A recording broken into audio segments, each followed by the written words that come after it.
Ah.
Il est 8h58, nous démarrons dans 2 minutes. Merci beaucoup.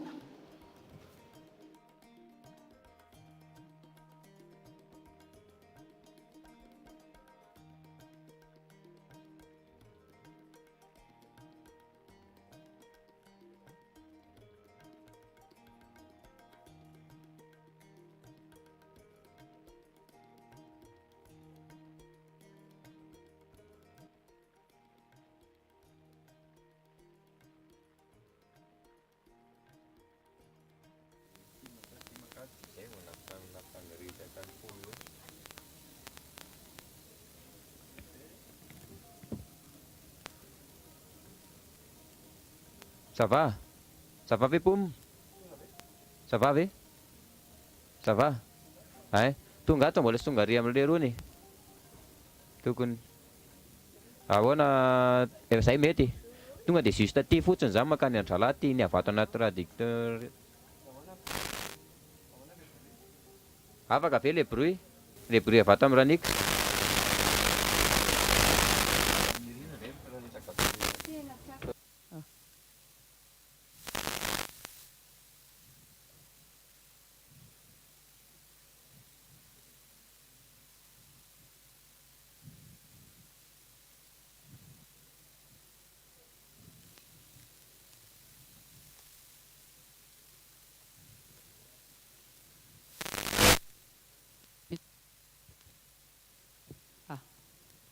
Tuklas tukvavy.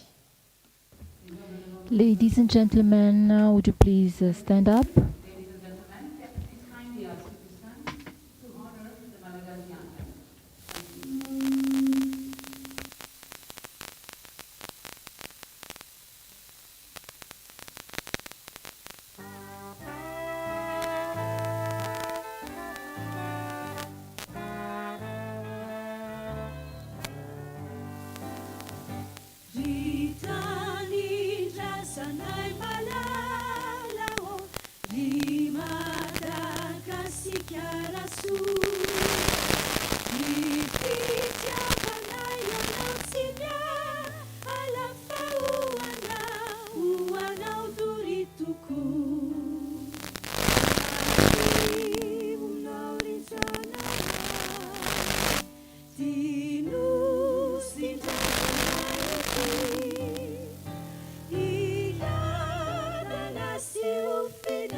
Please be seated.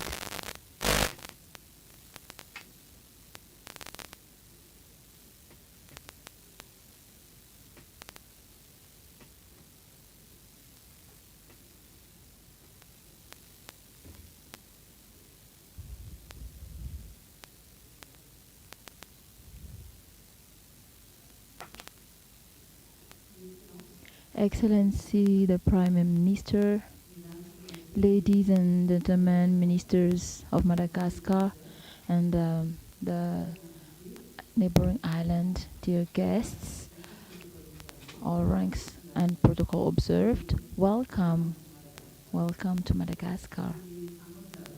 It's an honor and a pleasure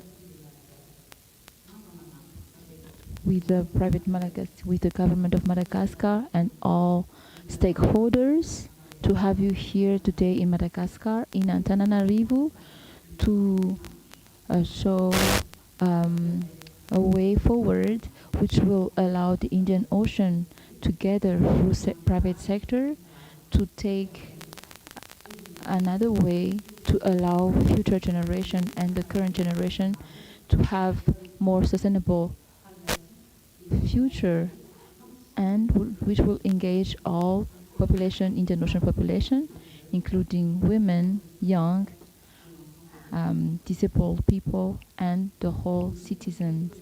I would like to say a few words on the reason why we have this conference today. The first is the legitimacy of exercises and of private sector, Malagasy private sectors. The president of Madagascar committed to consider Madagascar as a pilot for the fight against climate change. It was not in vain, but it was supported with all the ministers and all the government. It was an obligation for the private sector to follow up on these efforts of the government and to provide projects. That's why we have this sustainable development conference. Why Madagascar is not fighting alone in this fight against climate change, because Madagascar alone cannot do that. Madagascar needs the support of their neighboring island to be resilient, who will implement projects from which the future of the island will be drawn. So this is a way more resilient that we want to have with the setup of a new synergy. This synergy should be through private sector, but also through different targets. We will meet this morning, we'll present this morning projects which allow private sector and public sectors, NGOs, UN agencies, European Union, to collaborate all together to make for the success of those projects. We want to set up this conference from what you have seen at the COPE. There will not be Q&A sessions today. You have in your hand codes. You can ask questions there. We will set up a check that the Prime Minister and the Minister of Environment have in hand.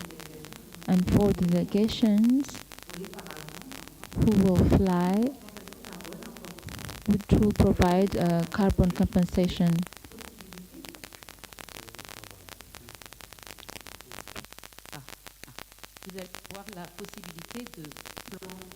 You will have the possibility to plant baobab, and it will contribute to reforestation.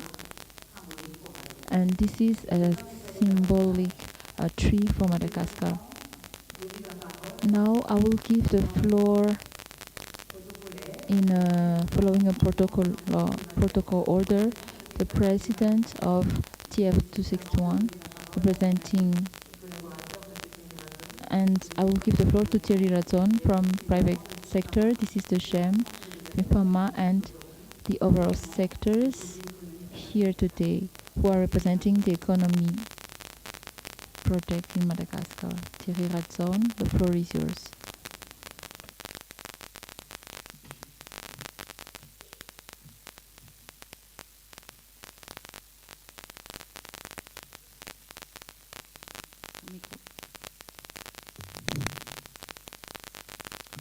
Monsieur le Premier ministre. Excellency Prime Minister, Madame the Minister, ladies and gentlemen, all ranks and protocol observed. It is an honor for me to be here today in this first conference on sustainable development within Indian Ocean. I won't be long. I just want to list 5 points that are relevant during this first conference. The first is, as we can see here today, this is a very first conference. The first with regard to its topic and geographic.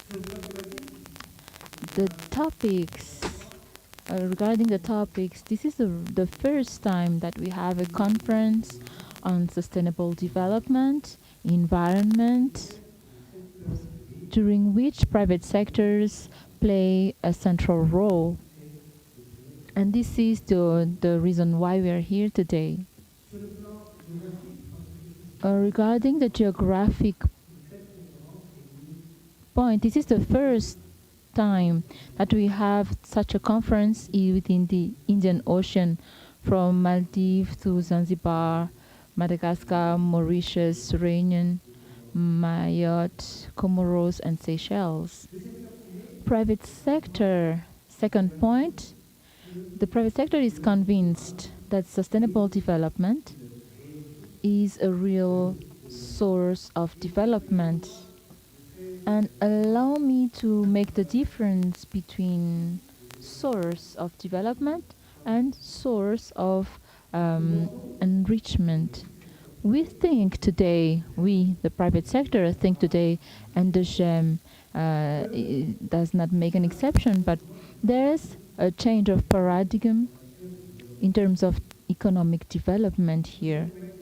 We are convinced that Madagascar, no matter at which level, development level is Madagascar, we are not going to follow the Occidental development way. That's why this conference gathering all pillars is important, and in a collective way we can work in our different sectors around energy, air and marine transport, value chain, agricultural value chain, industrial value chains. We will follow our development following in making it sustainable. Third, Indian Ocean islands present here today share proximity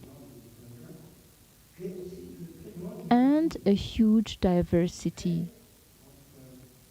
In fact, effectively between emerging countries like Mauritius and Seychelles, who are among the most developed African countries, and Madagascar, who is part of the least developed countries in Africa, the 6 square kilometers separating us, there is a huge diversity, but we will work on our biggest complementarity. For example, we can ask the question, how is it that a country like Mauritius is challenged by importing meat from Brazil or India? However, we can do that within the Indian Ocean by improving cattle farming or livestock farming. Fourth, Prime Minister, ministers, and ladies and gentlemen, we are convinced that private sector is playing an essential role on sustainable development in this region as project initiator or promoters and as investor. And we recognize that we are open, totally open in a way, in a sense that our promoter should emerge from the region, but we are also interested by foreign promoters who are working here in Madagascar. We are open to investors and promoters from sub-regions and outside the region if they find an opportunity here. The last point that I would like to make is that at least we need the support from the government and the international committee. Apart from our own project, from our own interests, economic, social, we need the state to develop a policy that support private sectors in sustainable development investment and financial and tax support as well. We hope that through different projects that will be submitted today, it will be an opportunity, a collective opportunity to think of a long-term and a short-term policy to support those projects and in a more sustainable way. Thank you, ladies and gentlemen. Thank you very much, Thierry. Thierry, you left with my sheet of my notes. This one. Thank you. L'engagement du secteur privé. Malagasy private sector in commitment and commitment of Indian Ocean countries are strong. You will see when we present the project later how strong it is. But I'm honored to introduce you about an intervention, distance intervention, parliamentary deputy of European Union, Mr. Bijou. The reason why he's intervening is because he's from Réunion and because France is present to this Sustainable Development Conference. This is something that engaged the European Union. So we want to show this dimension, this scope, because this will help actors of private sector from the Indian Ocean to issue their project. I would ask the technicians to show it. Good morning, everyone. I'm talking to you from Maputo on the other side of the channel of Mozambique, where we talk about other partners, Caribbean Pacific, to strengthen our cooperation for the climate and development. Africa is where a huge mobilization on climate change is meeting, like here and tomorrow, like today and tomorrow in Madagascar and in Egypt as well, where there's the meeting, COP27 meeting for African climate change. Global climate change, fight against global climate change is huge, and due to happen in the Indian Ocean, we are sharing more than a proximity, geographic proximity. We suffer from the same consequences from climate change. Madagascar was a victim last February of Batirai cyclone, who hit a lot of people, and before hitting your country, it passes by La Réunion. We see all these threats and all these research that confirm that the islands are in the front line on climate and the rise of water.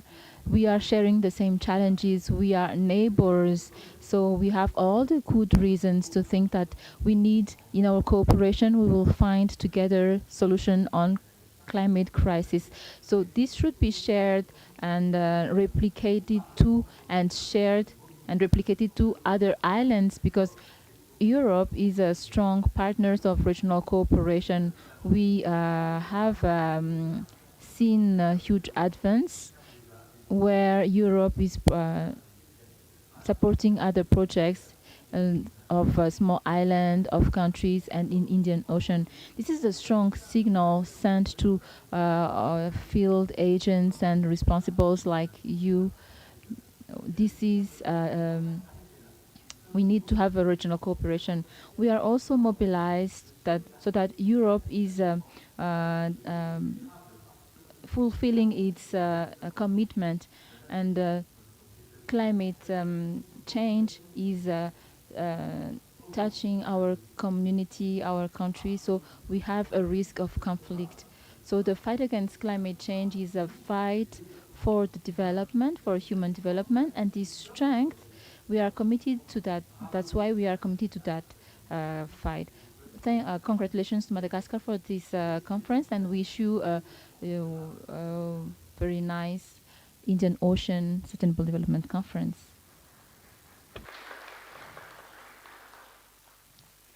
Ce qu'on retient de cette allocution, what we can note from that is apporter des changements. We need to provide change, and if projects are pragmatic, if it will allow actors of Indian Ocean actors to collaborate, that's why we'll take up that challenge. The next speaker will be the main secretary of a Department of Blue Economy, Mr. Kenneth Rakongo.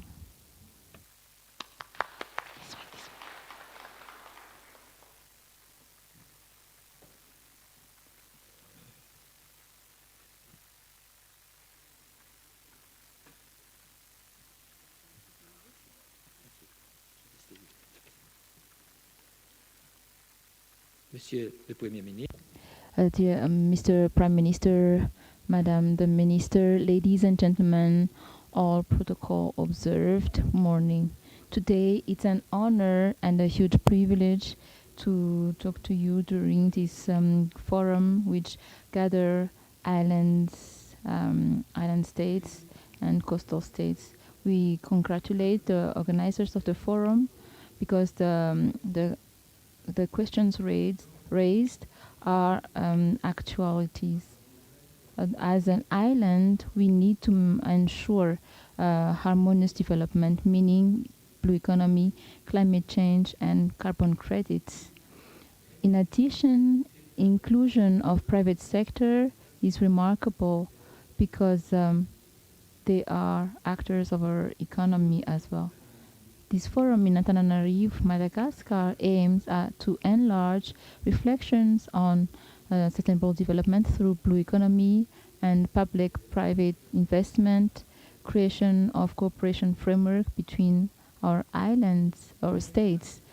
This forum will allow to ensure a better knowledge of blue economy and will contribute to establishment of relationships between entities. This forum will promote exchanges and promote knowledge on different topics and improve the links and regional integration between islands. More than ever, we need to see the existing framework or context of each sustainable development in each country. Sustainable development is a must, national must. Our country is committed to provide clear messages on environment and natural resources to meet the current needs without to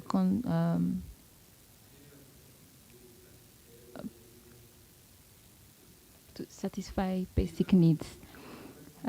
Because our main resources are from the ocean and following the COVID-19 challenges, we need to define our priorities and our orientation. We need to make our economy more resilient and we need to diversify it because we cannot only rely on tourism and fisheries, meaning we need to explore other opportunities that the ocean can offer to us. In this context, Seychelles opted through a sustainable blue economy, respectful of marine resources. Ladies and gentlemen, recently, the Seychelles will welcomed from the 6th to 8th September Africa Economy Blue in Africa, organized by the European Union, with 500 participants online and in person from 40 African countries. It was a place where exchanges were done between Europe and Africa. Small companies, startups, and company projects and initiatives have the common interest to provide sustainable services around blue economy. 5 sessions of pitches was organized from project initiator, startups, which cover different sectors of blue economy. Ladies and gentlemen, island states need to strengthen the cooperation to mitigate threats through blue economy and all environmental challenges. Allow me to take this opportunity to reflect on some initiatives taken by Seychelles on economy blue and climate change. Seychelles have a marine space like an integrated approach and multi-sectoral approach to meet the needs to support blue economy. We had the blue commitment to facilitate fishery sectors. We have communication strategies and awareness campaign dedicated to climate change, to blue economy, and to questions linked to environment. We have a school program on climate change, and we have biotechnology, marine biotechnology, and circular economy. Participants from Seychelles hope that these two consultation days will be fruitful. We congratulate and thank Madagascar for hosting this forum and all events where the government is collaborating with private sector and guarantee an alignment. Dear participants, it's not easy to create and innovate in such a complex and important sector. I would like to end by thanking all those who contributed in different way to the achievement of this forum. Wish you all a huge success to all participants. Thank you. Thank you very much. Thank you. Merci, Monsieur Racombo. Thank you very much, Mr. Racombo. What we have noted is that there's a vulnerability between these islands. These vulnerability are in our way of life. This is not just theoric. Not only the fishes, but all artisanal craft fishing are endangered. So we need to commit all together, all the islands. We really need to engage together, to commit to protect this biodiversity, which is source of life. Now I would like to invite the Minister of Investment, Economy and Industry from Comoros, Mr. Ahmed.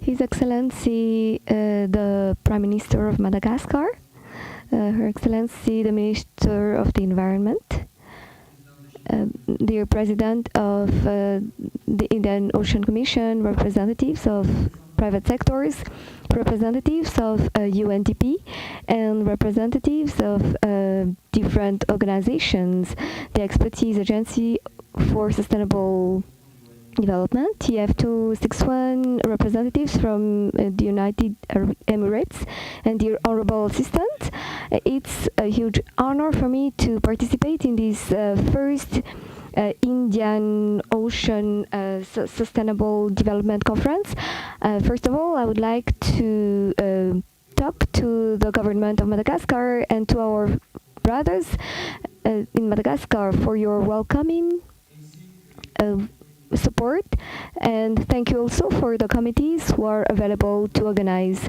I also want to say thank you for Madagascar for this organization of this conference, for the IOC, because this initiative is to respond to the commitment of the islands and to fight actively against climate change, global warming, through projects which are created and targeted and which are meant for the islands, and especially for three partner countries, which are United Arab countries and Morocco and the islands. Thank you, dear organizers and supporters of this event, dear partners, private sectors and private enterprises, and different services sectors, dear honorable attendees. The agenda for this conference has the occupation in terms of sustainable development and global warming. This conference gives us the opportunity to discuss about the blue economy and carbonization and fight against global warming and exchanges in order to promote projects to reinforce the synergy of investment in the Indian Ocean and to build together ambitious projects. For the characteristics regarding the climate problems which are urgent and which are affecting the Indian Ocean, and for the creation of jobs in order to make sure that there's a synergy in terms of economy and impact in the islands and their ability to create a sustainable profitability for the future enterprises who are project holder and who are in the Indian Ocean island on topics that make the planet economical topics. The blue economy is one of the main bases for development, and as it is written in the Sustainable Development Goal with the objective for a sustainable development in terms of measurable result, the contribution of blue economy in the SDG, which is the improvement of the population through the exploitation of marine and maritime resources as a whole and the promotion of ocean assets. There are a lot of challenges that we need to face in the country, including the global context with the economical crisis due to COVID-19 and Ukraine war. The contribution of the blue economy in the sustainable development goal allows us to have a potential growth in the Indian Ocean. There are two categories that we need to target for blue economy in Comoros. There is an implementation of a marine policy through the recognition and then the access to the ocean, recognizing the activities in the ocean. There are specific activities like coastal tourism, marine biotechnology, marine energy, and mine exploration in the ocean, while protecting marine environment. Dear partners, in this conference on the sustainable development in the Indian Ocean, the Comoros would like to present 6 projects. Innovo company project, electric scooter implantation of recharging pole, maritime security, GIS. Honorable assistance, we call upon our different partners to provide their financial and technical support for the Comoros, and there's a need of funding for the project funded for the Comoros, which is evaluated to 225 million euro. I will not end my intervention without saying that I would like to thank on behalf of the Comoros government and on behalf of myself, I would like to thank you for your support for this conference. I thank you very much for your kind attention. Thank you very much, dear Minister. Merci beaucoup, Monsieur le Ministre. Thank you very much. You've just heard about the sectors.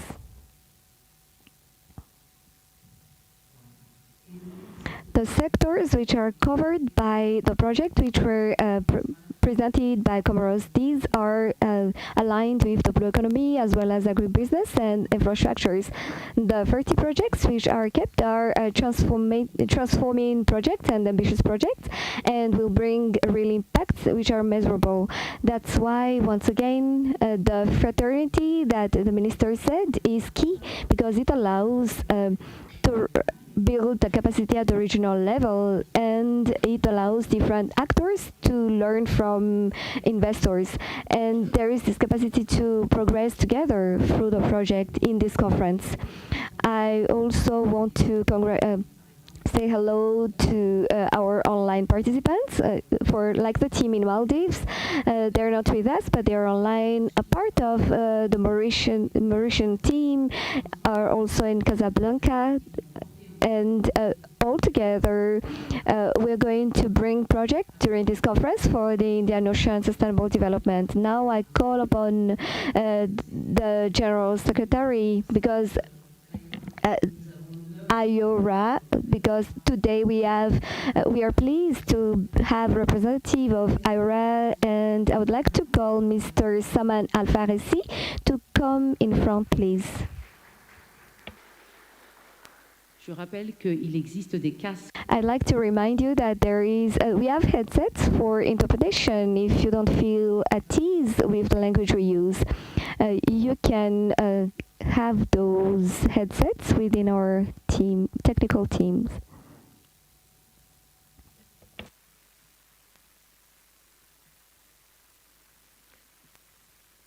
Excellencies, ministers, distinguished participants, ladies and gentlemen, allow me to express and gratitude to the government of Republic of Madagascar and to all the co-hosts of this conference for organizing such a wonderful gathering. This conference is no doubt very relevant to Indian Ocean Rim Association, or IORA. Blue economy is one of the cross-cutting issue of the association as a priority agenda to facilitate economic activity. Pour créer des richesses durables au niveau de l'océan. Nous avons également anticipé l'introduction de changements à travers les problèmes transversaux dans IORA et dans les réunions qui viendront au Dakar ce mois. Mesdames et messieurs, cette année, notre association IORA a célébrer notre 25e anniversaire. Le focus est sur la coopération socio-économique. IORA s'efforce à construire et à étendre les compréhensions et avoir aussi des soutiens pour l'océan Indien à travers les approches qui sont non intrusives. Notre coopération est basée sur le principe de souveraineté, égalité territoriale, politique, interdépendance et non-interférence au niveau des affaires internales, au niveau des États membres. C'est notre système. Il y a aussi un bénéfice mutuel. Cela se voit dans les domaines de parité et avec les problèmes sur le niveau maritime et sécurité, commerce, gestion de la pêche, tourisme, gestion des catastrophes naturelles, l'économie bleue, la science et le renforcement des femmes au niveau économique.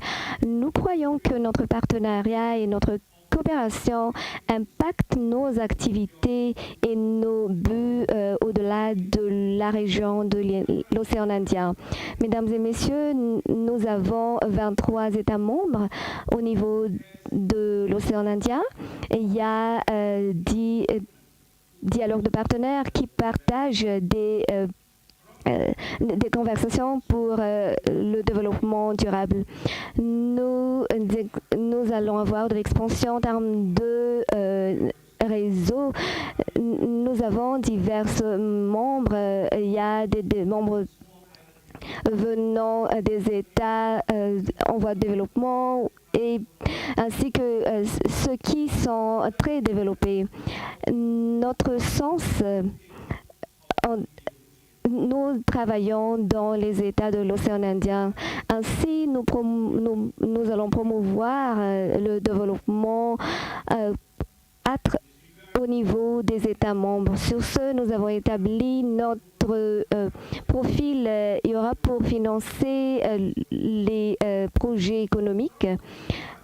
Les sources de notre financement sont des États membres et des dialogues avec les partenaires. Notre directeur actuel, c'est le Bangladesh qui a beaucoup contribué à travers les soutiens pour notre problème. Au niveau de l'océan Indien, nous avons des bailleurs potentiels qui vont promouvoir le projet de développement à travers IORA. Nous travaillons pour établir une initiative pour les États membres. Nous sommes intéressés par les partenaires pour avoir des fonds qui sont disponibles pour les projets à long terme pour IORA et pour les autres régions. Grâce au GIZ de l'Allemagne, il y a maintenant IDI qui est en cours et ce sera adopté dans la réunion des ministres qui va venir et cela sera opéré en 2023. Nous sommes confidents que ce IDI aura un impact important au niveau de la région de l'océan Indien. Mon collègue Raji Purpura, qui est avec moi dans cette réunion, il est le directeur de IORA. Il va parler plus des mécanismes de IORA cet après-midi. Mesdames et messieurs, pour conclure, j'aimerais vous rappeler que nous avons besoin des actions intégrées à travers les secteurs et les frontières pour atteindre les buts l'ODD 17 pour le développement durable. Ainsi, IORA est prêt à travailler avec vous pour l'amélioration de la région et au-delà de cela. Merci beaucoup. Thank you very much, Your Excellency. Merci beaucoup, Son Excellence. Nous avons entendu que IORA sera un partenaire technique d'abord et nous savons qu'il y a des experts techniques de IORA qui nous ont aidés pour structurer et construire ce projet. Nous croyons aussi que IORA c'est un partenaire financier parce qu'il y a 23 pays qui pourraient nous aider à construire ce projet. IORA, ensemble avec la COI, seront des grands partenaires pour soutenir ce projet. Maintenant, j'aimerais inviter le secrétaire général de l'OIT, son Excellence.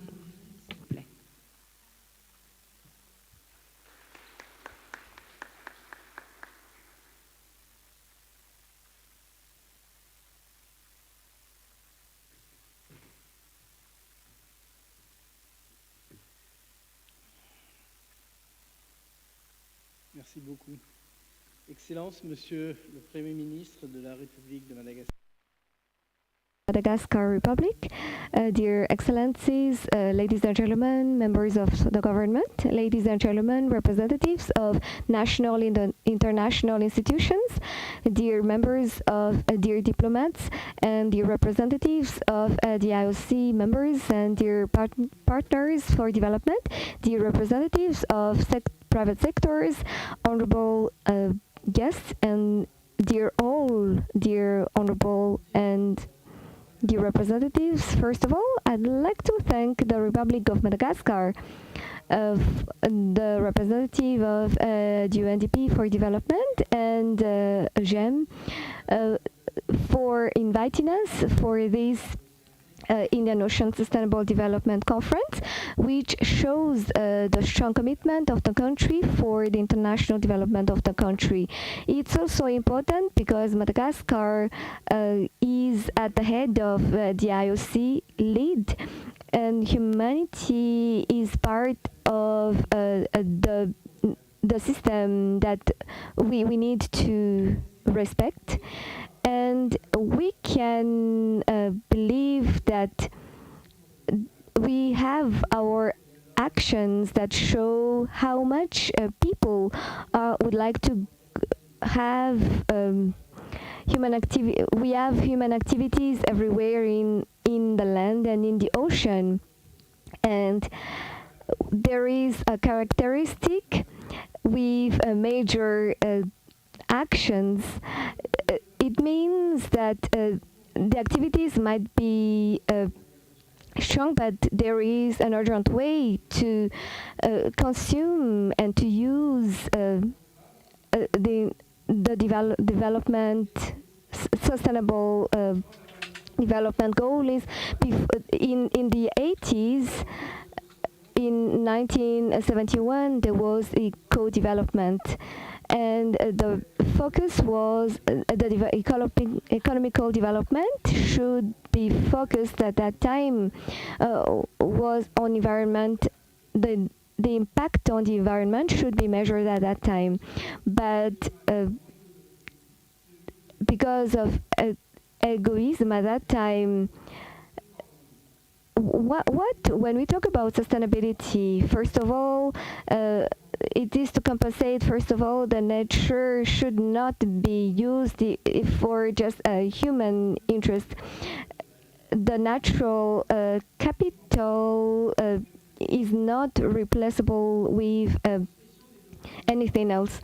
The sustainable development is an illusion if the nature is not seen as a nature, but there is a capital that is necessary to respond to the human needs and to prepare for the future generation.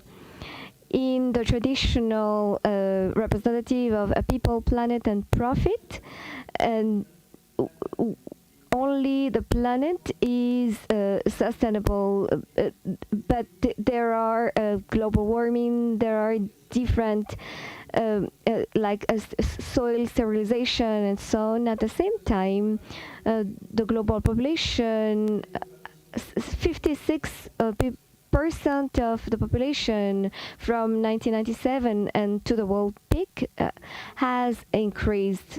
Dear Excellencies, ladies and gentlemen, my topic, it might be provoking.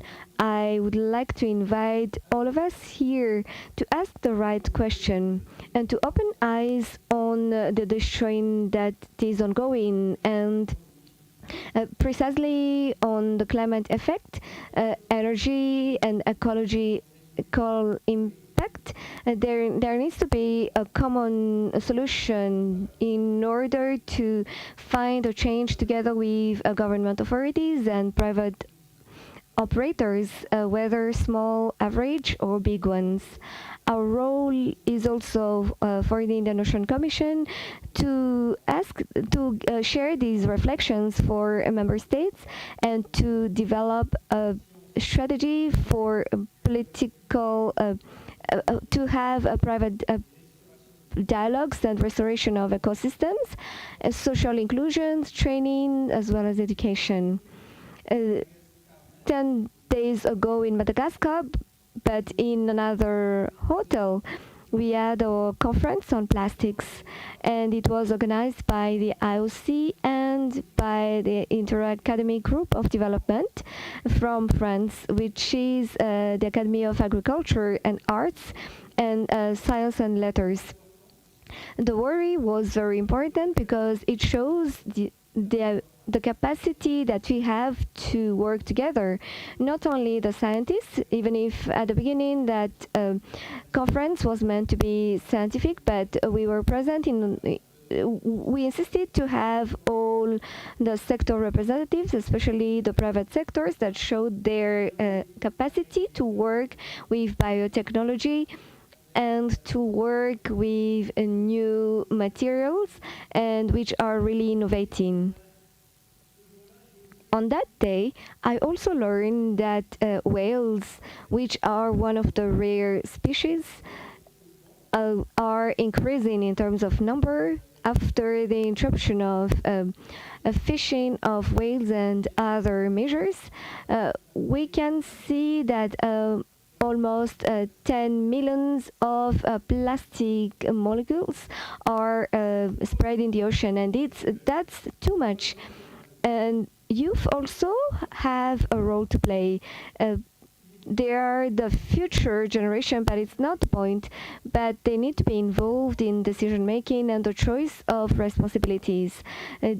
His Excellency, the dear Prime Minister, the IOC is going to open our reflection and actions to conclusions which are from this conference, and we will have exchanges and act accordingly. Thank you for your attention. Merci, Monsieur le Secrétaire Général. Thank you, dear Secretary General, for the importance of putting people at the focus of sustainable development. And thank you for the focus on the process of the change of paradigm to have a new way to look at the economy and to have a new way to have business plan and then to put people at the core of this system and the natural resources. It's extremely important. And the projects which are selected for the conference today are putting people with a big P and the capacity to renew the resources for the development. Thank you very much. Thank you, dear IOC, for this collaboration, which is really important for the conference, and we're going to continue for the coming 8 years, because the conference is going to be renewed every 8 years, and each country is going to honor to welcome this meeting, and to also follow up the capacity on the transformation of projects, and to construct economy that is more sustainable at the regional level. Now I'd like to invite, after short cultural pause, I invite the 3 other most important people to present.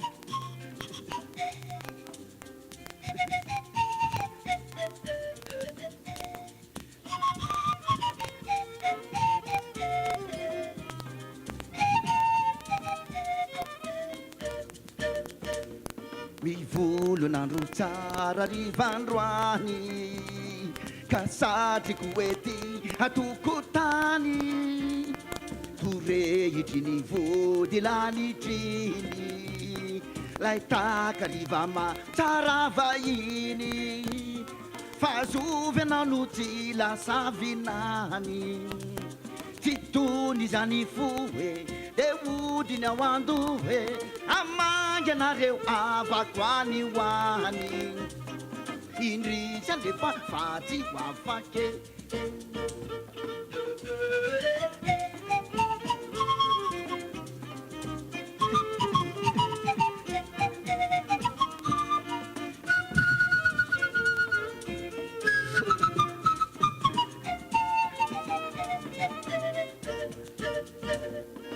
azoko natao e de lasy zao ty zao e amangy vangy anao ao ry tanànana abe e amangy anareo avako any hoany indrisy anefa fatsy ho afake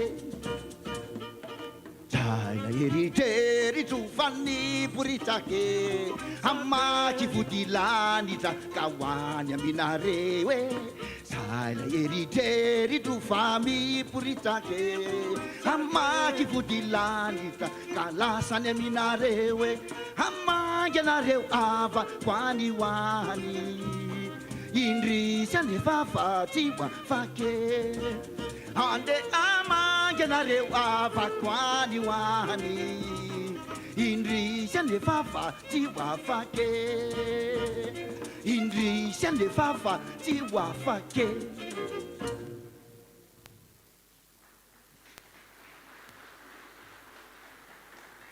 So while the music was playing, I could see the feet of His Excellency, the General Secretary. Qu'ils ont joué la musique, j'ai vu le visage de secrétariat qui souriait. J'ai vu d'autres sourires sur le visage de plusieurs participants, mais c'est Le Maloya, elle rappelait un peu les tonalités seychelloises. Et c'est aussi ça, en fait, les assises du développement durable. C'est l'amitié entre les îles qui va servir le développement durable et qui va construire une économie plus durable pour les générations futures. À présent, je voudrais appeler... non, je vais raconter une petite histoire. L'histoire des assises, c'est 3 femmes qui se sont réunies, et je mentionne 3 femmes qui se sont réunies, et qui ont porté à bout de bras l'avenir. Tried to start with Madagascar for the future of the Indian Ocean, and these 3 ladies are. I invite you to clap for them. The Minister of the Environment, for the UNDP representative, Natasha, and the private sectors. Now I'd like to invite the Minister of the Environment and Sustainable Development in Madagascar to take the floor.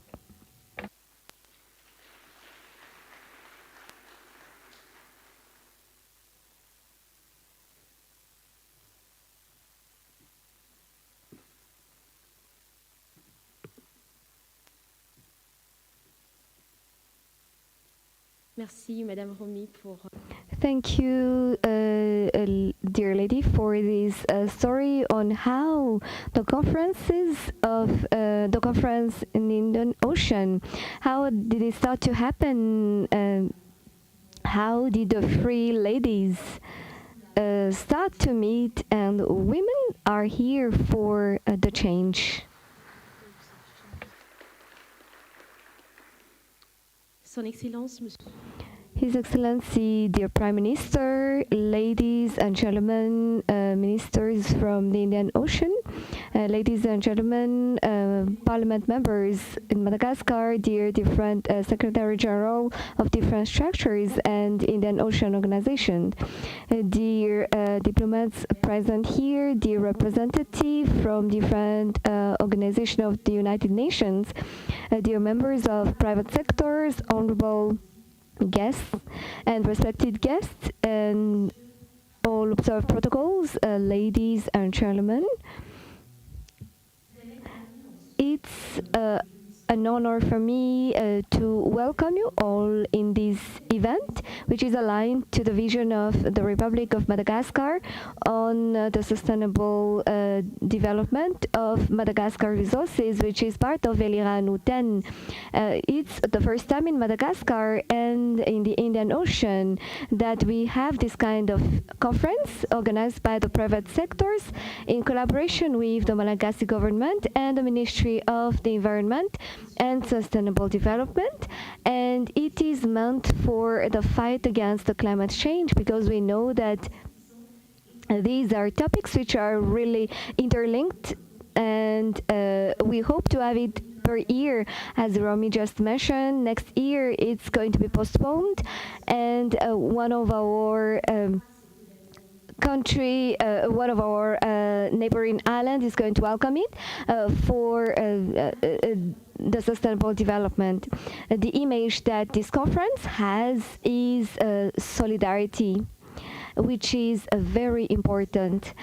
Solidarity is, first of all, between the different countries that we have here. We have different representatives and ministers from different countries, neighboring islands in the Indian Ocean, and the solidarity, intersectorial solidarity. I'm talking about public sectors, because we talk about blue economy here, and of course there's the Ministry of Fishery and Blue Economy, which is invited to jointly participate for the organization of this event today, the Ministry of the Industry, because when we talk about the private sectors, we have entrepreneurs and investors from the private sectors.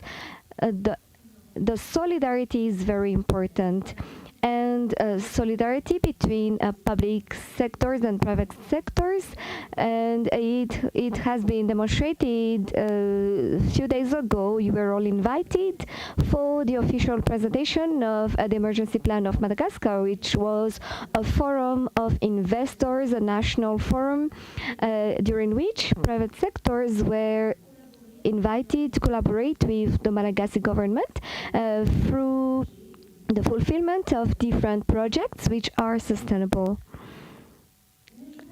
But I think that what's more important is the intergenerational one, because the generations who will be older ones, and the present generation and the future generation, I mean our children, can be reconciliated for this fight that we have against climate change and climate problems. our youth are well represented with ideas which are very innovating and symbolize the transition of energy and ecology that we also call green transition. We know that the role that the private sector holds, it's not only the private sector, but the roles that we hold in the environmental degradation and in terms of actors, talking about different pollutions which are from sound or industry and noise generated from our factories, atmosphere and biological pollution through the different gas pollution and chemical pollution, etc. We are at the same time actors for restoration and conservation, and I think in Madagascar we have already seen the impacts of the private sectors who are more and more and from years to years involved and supported by the government Malagasy to be more conscious of on your respective roles for the safeguard of biodiversity and the planet and the safeguard of the humanity. Today we see through different initiatives of private sectors naming what we call societal responsibility of enterprises in Madagascar. We have almost 200 enterprises that have a roadmap on this responsibility of the enterprise, that have a willingness steps in Madagascar. We encourage the private sectors to be more involved and to implement the roadmap that they present, because we know that the issues of these enterprises in underdeveloped countries like African countries, we see that international enterprises in Madagascar are more invested, and several private and medium enterprises are already part of the RSE without knowing it. Alors, comme je l'avais dit tout à l'heure, As I said, Madagascar officialized its emergency plan in Madagascar last year in a forum for private investors. And I think that we were all convinced that that was a very strong signal that was sent to private sectors, during which many enterprises were present. And they answered the call that the Malagasy government sent to different investors, through which we see a lot of projects which are started, sustainable ones, and projects which are clean and inclusive, and creating jobs related to green. The Ministry of Environment and Sustainable Development is really involved to prepare a favorable condition for development for these sustainable practices, for the societal responsibility of the enterprises, and for the national strategy RSE, which is going to be issued this year in consultation. And we're going to have a national consultation with all the stakeholders, and also have a capacity building on this concept. And in terms of development, it's going to be incitative measure to encourage better the private sectors to develop this vision on sustainable development. And that's the case of the Malagasy government. We were all gathered here today because we know that we share one fight and the same fight. and this fight for centuries, which is the fight against climate change. We have a rich biodiversity, and I know that we all know the refrain in Madagascar, which is the 700 of global biodiversities in Madagascar. That's in international heritage. We usually hear about Amazonia, but the fight is very big, and the fight is very strong because on one way, because we are an island, we are vulnerable. Madagascar, as well as the neighboring islands in the Indian Ocean, and we need to be more resilient in front of the strong impact of climate change. For instance, we this year we have a multiplication of cyclones, and the dry season is extended, and etc. We are actors. We destroy our forests and we exploit our natural resources unseasonably, and we exploit our marine resources, and the future children are in difficulty. Dear actors of the degradation of the environment, we are human beings who are actors as well for the prevention and restoration, especially the conservation of what remains for our planet.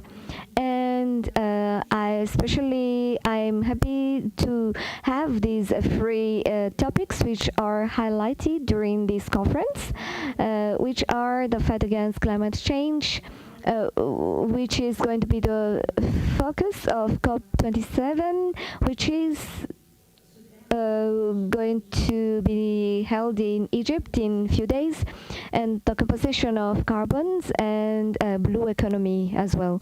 These are topics which are not, which cannot be separated, and which are part of our agenda, and which are aligned with all the strategic axes of the environment and sustainable development, in which the projects which are clean, sustainable, and inclusive during this conference is going to be discussed, and I'm sure we're going to have beautiful surprises.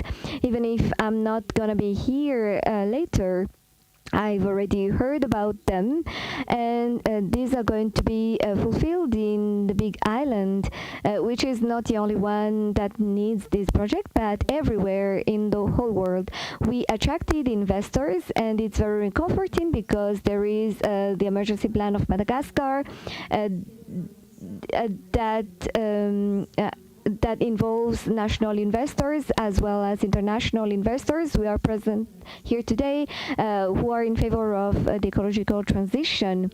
What more do we need? Because with the conference today for the Indian Ocean, we have new investors as well who are going to support different projects with the support of financial and technical partners and the Malagasy government, and who are also going to participate for the well-being of the humanity, for the sustainable development of our women, men, and especially our youth. Believe me that these projects are going to be presented like we have the emergency plan of Madagascar. These projects are going to be presented in COP27 with all the progress we have with private sectors in Madagascar. There was COP15 on biodiversity. There is this COP15 that is going to happen on biology, and it's going to happen soon. Dear ladies, gentlemen, I would not like to end my intervention without congratulating the organizers, who are not only the three ladies that Romy has just listed, but behind there are a lot of technicians and volunteers and you who participated for the success of this first conference for sustainable development on the Indian Ocean for private sectors in Madagascar. And thank you, dear technical and financial partners who support this event. I also thank the government for its commitment and the private sector's commitment at the national level and within the regional level in the Indian Ocean. And finally, I would like to thank all the participants in this event. Thank you for answering our call and invitation. And I'm confident that we're going to draw very good points. And finally, I'd like to convey this message, which is important, in my opinion, because actually we live a degradation which is irreversible, which is almost irreversible. Let's consume in a different way. Let's act in solidarity, and we show it lights dare to change. I especially refer to the change on the restriction of the use of plastics, which correspond to disasters in African countries which are less developed. And with the private sectors, we can work together to reach these projects. The Malagasy government is open to you in order to allow our youth, women, children, and grandchildren a sustainable future. Thank you very much.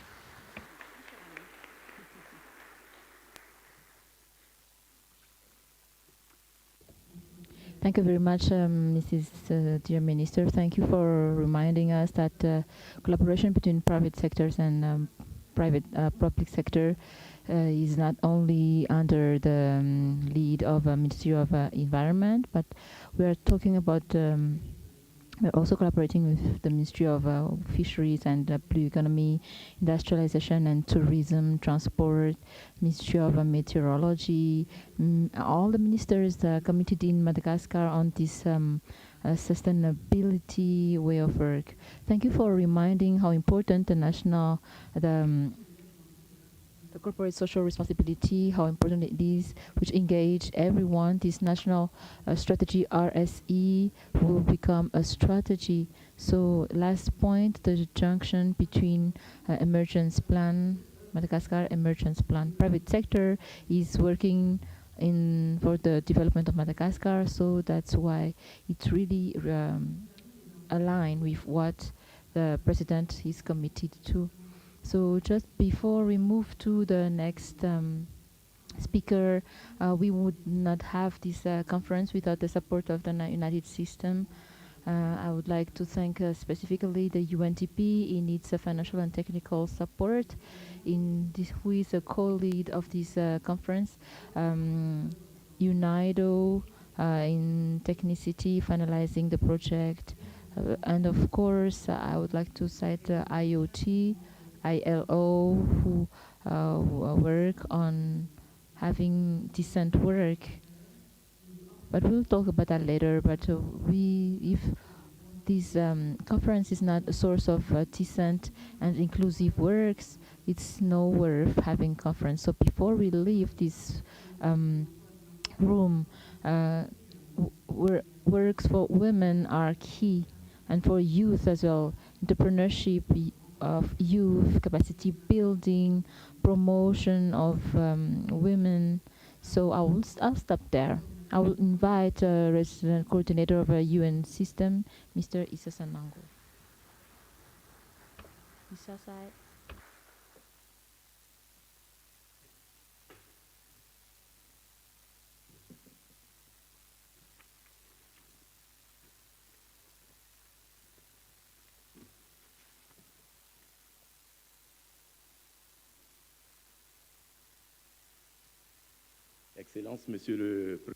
Excellency, the Prime Minister, Head of the Government of Madagascar, ladies and gentlemen, ministers, members of the Government of Madagascar, ladies and gentlemen, ministers, member of the Government of Sister Islands of Madagascar, Secretary Generals of Indian Ocean Commission, ladies and gentlemen, ambassadors and members of the diplomatic body, dear representatives of international and regional organizations and cooperation organizations for development, ladies and gentlemen, economic operators and private partners for sustainable development, honorable guests, civil and military guests, in your respective ranks and all protocol observed, ladies and gentlemen. For the short stories, when Romika came to me for the first time when talking about this conference, I told her that with regard to UN system, there are more relevant agencies to accompany this process. And I think that she just cited UNTP, UNIDO, ILO, and as she said it very well, behind those three ladies, we've heard the Ministry of Environment, the UNDP, and there are men and women, as she said, in the shade, in the private sector and in the public sector, or within technical and financial partners, who all contributed for the success of this first conference. And I would like to thank immediately the technical and financial partners who joined this first initiative, who are here in this room. I'm not going to list them all, to name them all, but I see here, for example, the Norway, the Morocco, the European Union. I see in the list all the partners of the private sector that I would like to thank today. I'd like also, given the sub-regional characteristics of this conference, to thank the resident coordinator of the UN system from Comoros, Maldives, Mauritius, who I think, if they were here, will transmit the same message that I would like to transmit to the UN system through its different agencies, is committed to accompany efforts for development, namely to implement 2030 agendas through the 17 Sustainable Development Goals, and the others, for less than 8 years, we have less than 8 years to take up this challenge and to put back on the real structural transformation for sustainable development, and to never leave anyone aside or behind in this work. However, we need to recognize that the current balance sheet, we need to mitigate and to implement these 17 Sustainable Development Goals. If I will inverse the role, 7 up to 15 who are the catalysts for wealth creation, Sustainable Development Goals 16 and 17, who are the foundation of stability, without which wealth won't be created or won't be able to be redistributed, because sustainable goal from 1 to 6, Sustainable Development Goal 1 to 6, create the social condition of population living in the well-being. Time, we don't have enough time. If we count the climatic situation, we complained, and you've heard about it, some uncertainty linked to rainfalls, extreme fluctuation of temperatures, sometimes too high, sometimes too low. We talked about air pollution, wildfires who destroy the biodiversity and all their involvement on productivity and living conditions, and which put into danger the current youth lives and to the future generations' life. That's why the contribution of all actors, and I'm saying all development actors, mainly those from the private sector, is really important to the UN system and to all the partners, whether they are development partners and of course the public partners who is the government. and you've heard a lot from them. This is also the reason why the UN system supports the holding of this Indian Ocean Sustainable Development Conference, who will be for Madagascar the support of UN program of development through the support provided by ONIDO, through ILO, according to their respective mandate. Let's make it clear. Our motivation is very precise. We need to act now. That's why the spirit of this sustainable development conference comforts us. It comforts us because the core topics, namely blue economy, fight against global warming, and carbon compensation, are within the call for action within Indian Ocean region. For these 2 coming days, this conference will be based on the recognition of stakes to invest more for development in one geographic area where development ambitions and improvement of living conditions of the population are no longer to demonstrate. And the challenges in terms of growth, economic growth, in terms of island resilience and population resilience, geopolitics, requires a more increased attention. This appointment for today and tomorrow position us and position the private sector, position the government and partners as we are in a triangular basis on which is placed the actions for the decades in this Indian Ocean region. Let's not stay within problems, but this conference also gives us an opportunity to focus more on solutions which reconcile environmental sustainability with economic sustainability. Private sector in the Indian Ocean can now take this opportunity to exploit this new market window, and by building sustainable companies. I've heard the echo that during the pre-session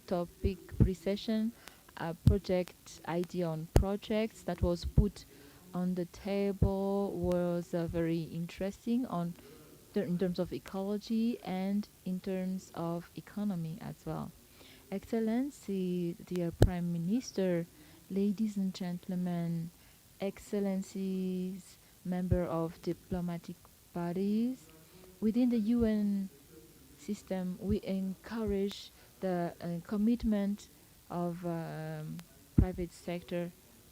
As you know, the campaign Global Compact, and we recognize that each effort that is within this will help us take further the development of our country for the well-being of our population. Our motivation is also, some know, some don't, but we want to have more collaboration, that each groupment of companies of Madagascar, union of companies in Madagascar, that I thank them for the organization of this conference. I also congratulate the government here who is committed to support private sectors in this initiative. As the Minister of Environment said, now that the COP27 on climate is under preparation, we expected that each country review in a more ambitious way their climatic ambition, and that I express the wish. I thank you, Minister, that this Indian Ocean project that will be issued from this conference will serve as a model which will contribute to the implementation of the commitment taken during the COP27. Allow me to also address my sincere congratulations to the and who is sponsoring this conference. I thank the Prime Minister. Thank you as well to the Secretary General of the Indian Ocean Commission, who is sponsoring this conference. And to end, I would like to thank the Prime Minister of Madagascar, the Minister of Economy in Comoros, and all representatives of countries in Indian Ocean, online or in person, for your support to the sustainable development of Madagascar. I thank you all.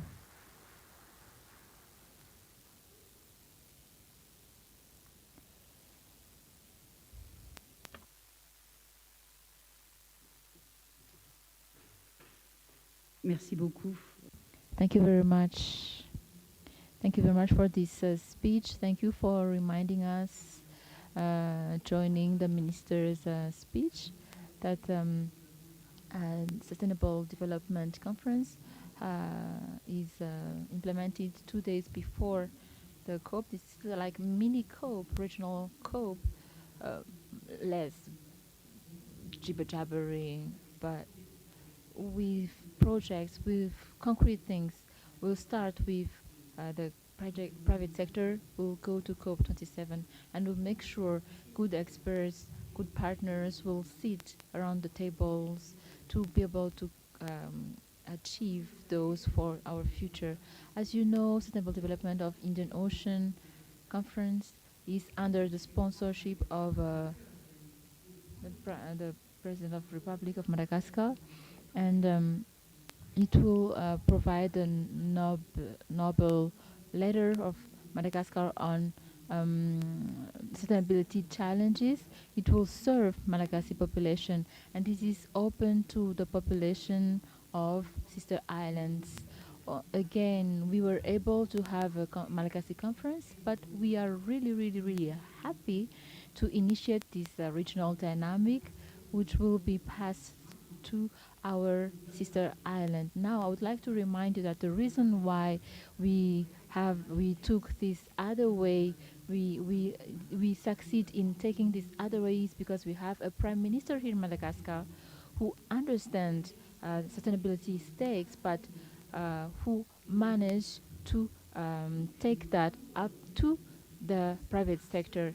I'm not ashamed of saying I harassed him to be the sponsor of this Indian Ocean Sustainable Development of Conference, that he will be the lead at regional level. Excellency Prime Minister, head of the government of Madagascar, over to you.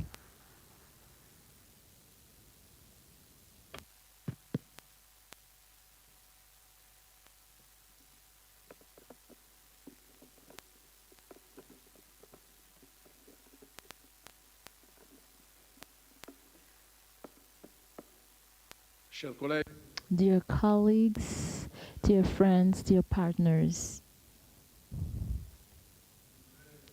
I would like to reiterate my welcoming words to all parties, to all people who came here today in this place, and who also moved from Antananarivo to Antananarivo, capital of my country. I also want to thank the whole organizers of private or public, from the private or public sectors, partners of Madagascar, who made this first conference possible. I also would like to say how proud we are to organize this conference in a way that it was said many times. The stakes and biggest challenge of this century is the fight against global warming, which affects the whole planet. Madagascar, since 2019, under the lead of His Excellency Addoi, the President of the Republic of Madagascar, wanted to give a new impulsion so that the country is a model in the promotion of a sustainable development agenda of the UN through different concrete actions, tangible actions, practical actions, where there are lots of hope, which provide lots of hope for the population of Madagascar and for the whole humanity. We also wanted, since 2019, to take some commitment on how to reforest Madagascar, despite all these challenges, all these stakes of wildfires, bushfires. But we have defined a goal, clear goal, so that Madagascar goal of governmental action, so that Madagascar can work towards this sustainable development agenda. Madagascar gives a sense to promotion of blue economy. That's why we have set a specific, build up a specific ministry on economy, blue economy. We wanted to give importance to public actions so that sustainable development could be at the core of national priority. That's why we have a ministry, a specific ministry for sustainable development. These three topics, namely blue economy, carbon compensation, and fight against global warming, are in the heart of this conference here in Antananarivo. The country is big. The population is numerous. We are about 28 millions now compared to other sister islands. This is at the same time an asset and a challenge. But this brings us back to this reflection. Among the speakers, the former speakers, some already mentioned the role and the position that each, the overall actors should have and take in this fight against global warming. We share seas, the channels of Mozambique, the Indian Ocean, and we also share traditions and cultures among different islands of the Indian Ocean. So all of us, we need to reflect all together on how to value this huge potential of this common platform that we have together on cultural level and on these exclusive economic areas that we share in the Indian Ocean. I think that we need to have in mind, we need to keep in mind that we all have comparative advantages. We should not be countries or islands, competitive islands. We need to commit together to succeed together. We have to scale up, important scaling up on some opportunities, investment opportunities in the Indian Ocean. And now we need to be more conscious, we need to be aware together that together we can succeed. blue economy through tourism, through fisheries, through conservation, of course, of those marine protected areas that we protect together. Could be opportunities that we need to value the comparative advantages. But together, the President of the Republic give clear indications on that. The presidency of Madagascar, of the Indian Ocean Commission, would want that we manage to define, to build up tangible things. Of course, we are under reform, we are improving, we are having reforms on the parliament. During the parliament, we will ratify the amendments. And I think that this country will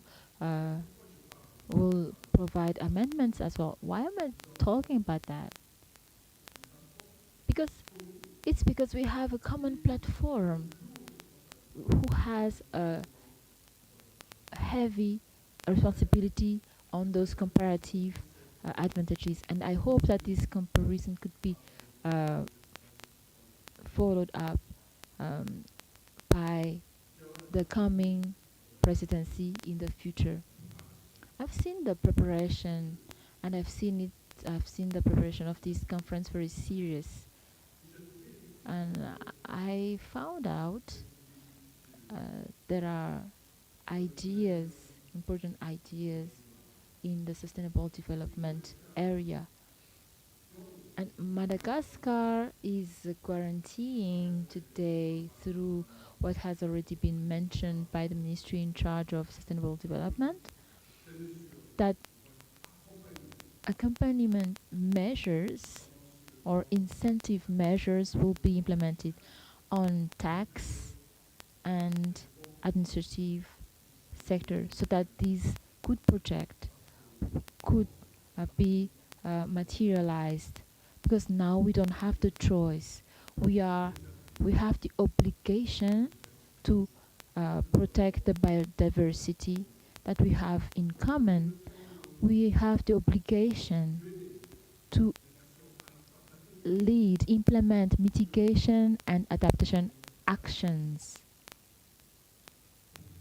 so that the fight against global warming could be translated through tangible projects, as we will see during this conference, and so that we can implement them with all the stakeholders strongly committed in tangible things, in tangible projects, and that could be scaled up in the overall neighboring island. I found out as well that in Comoros there are projects that have been listed. There are others as well. But I think that these projects who are innovative are key, so that private sector can take up the challenge. It's extremely important that private sector, who are actors and beneficiaries as well of all these projects, that private sector are conscious that together today with all the public actors we can make a difference. I wish that this conference could reach its objective, that by the end of the day we will all say congratulations, well done, we did well for our planet, so that our planet could be preserved for the current generation and for the future one as well. as the President of the Republic, Excellency Andra Zwiln, on behalf of him, I I declare this Indian Ocean Sustainable Development Conference open. Thank you.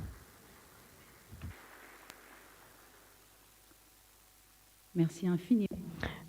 Thank you very much, dear Prime Minister, for these words, which were not surprising, but which are which are summarizing the objectives of the conference and the advantages of each country and project.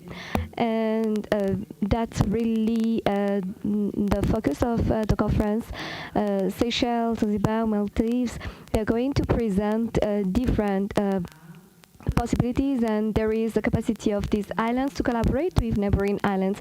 There are these competitive advantages in this project. Thank you also for reminding us of the fact of writing what is discussed today. That's what we're going to do with the United Nations and the partners. And the next part, after the coffee break and the press conference now that we're going to have, is experts at the international level and experts for blue economy, and the same that build COP 27 and 26. So as you said, that's really at the planet level.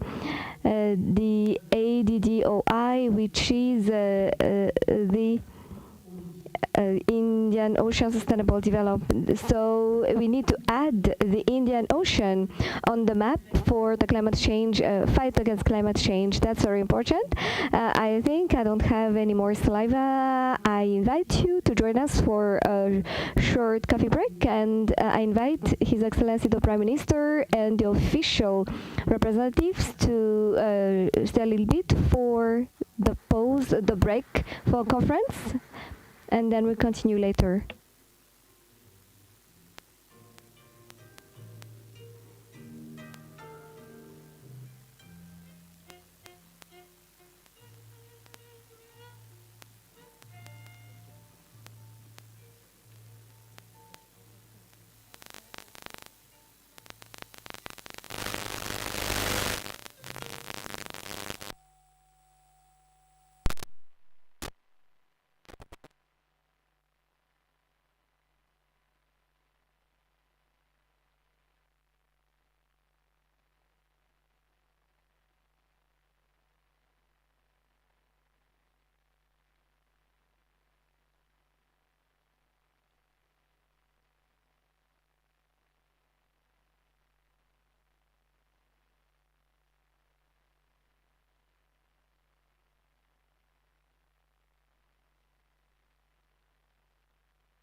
the fight against climate change. The moment we're going to have now is key in this conference, because when we talk about topics which are important, like economy, blue economy, climate change, decarbonization, it's necessary to be committed as key actors to coordinate the evaluation of these projects, and we need to understand these projects. The moment we're going to have now is going to be a checkup on the status, on the topics which are presented for this conference, with the intervention of national and international experts in their sectors. And it's going to remind us today the basic principle of the conferences, which is going to frame the 30 projects which have been selected and which will be presented this afternoon. Without a delay, we're going to start with a first speaker who is a humanist, a person who is well known in his or her field and for development as well, who is going to present his or her vision on climate change today. He's going to intervene online today. I invite Mr. Waki to take the floor. Thank you.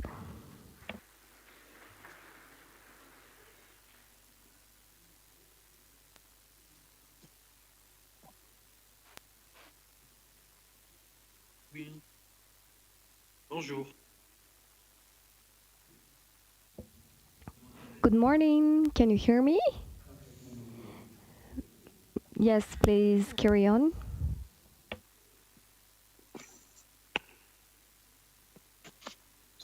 Non, c'est moi qui déconne. Bonjour, vous m'entendez bien? Morning, can you hear me well? Mr. Waki, we can hear you very well. You can continue. Thank you so much. All right.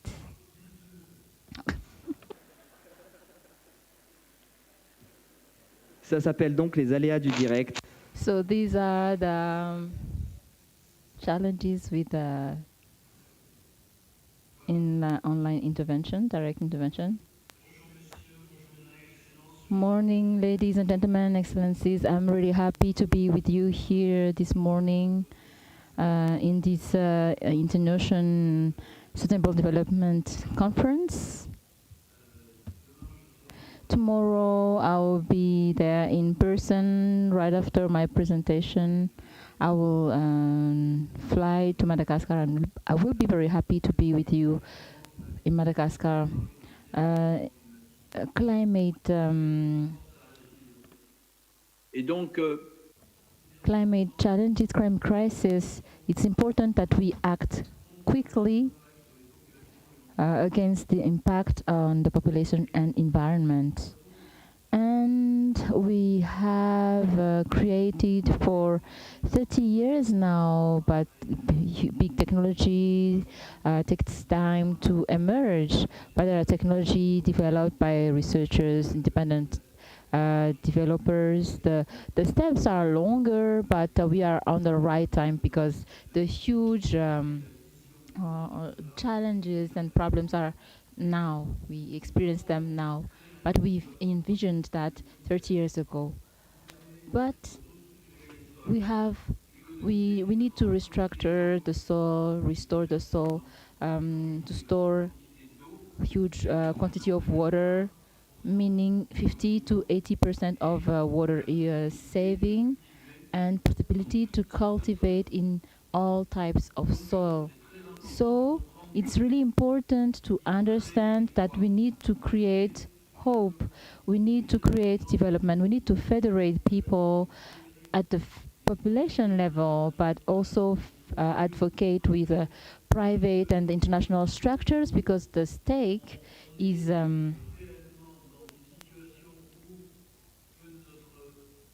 we are in a situation where our president, Jacques Chirac, said, the fire is in the house.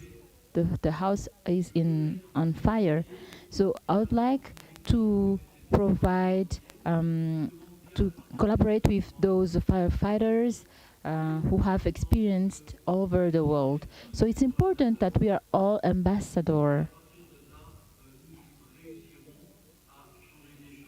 So this way we will be able to change things, because in some countries it's impossible to reforest in Burkina Faso, to revitalize soil in Caledoni, and it's impossible to go with the faster with the huge wall in Djibouti, but we need to develop a real structuration and microclimate that is really important for those future stakes. I will present you a short video to give you an image of our policies, and I will be happy to exchange with you from tomorrow and Sunday. Thank you.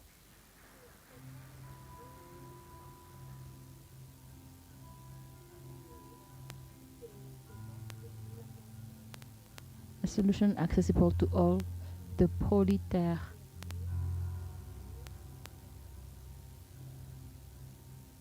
Polyland, allowed to reduce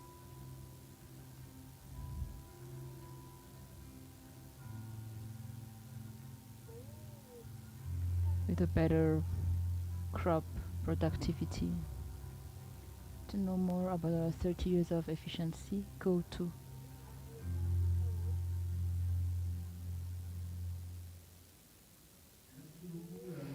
Thank you very much, Mr. Philippe, for your opinion on global warming, and namely on the development of this new technology that allow the mitigation of global warming.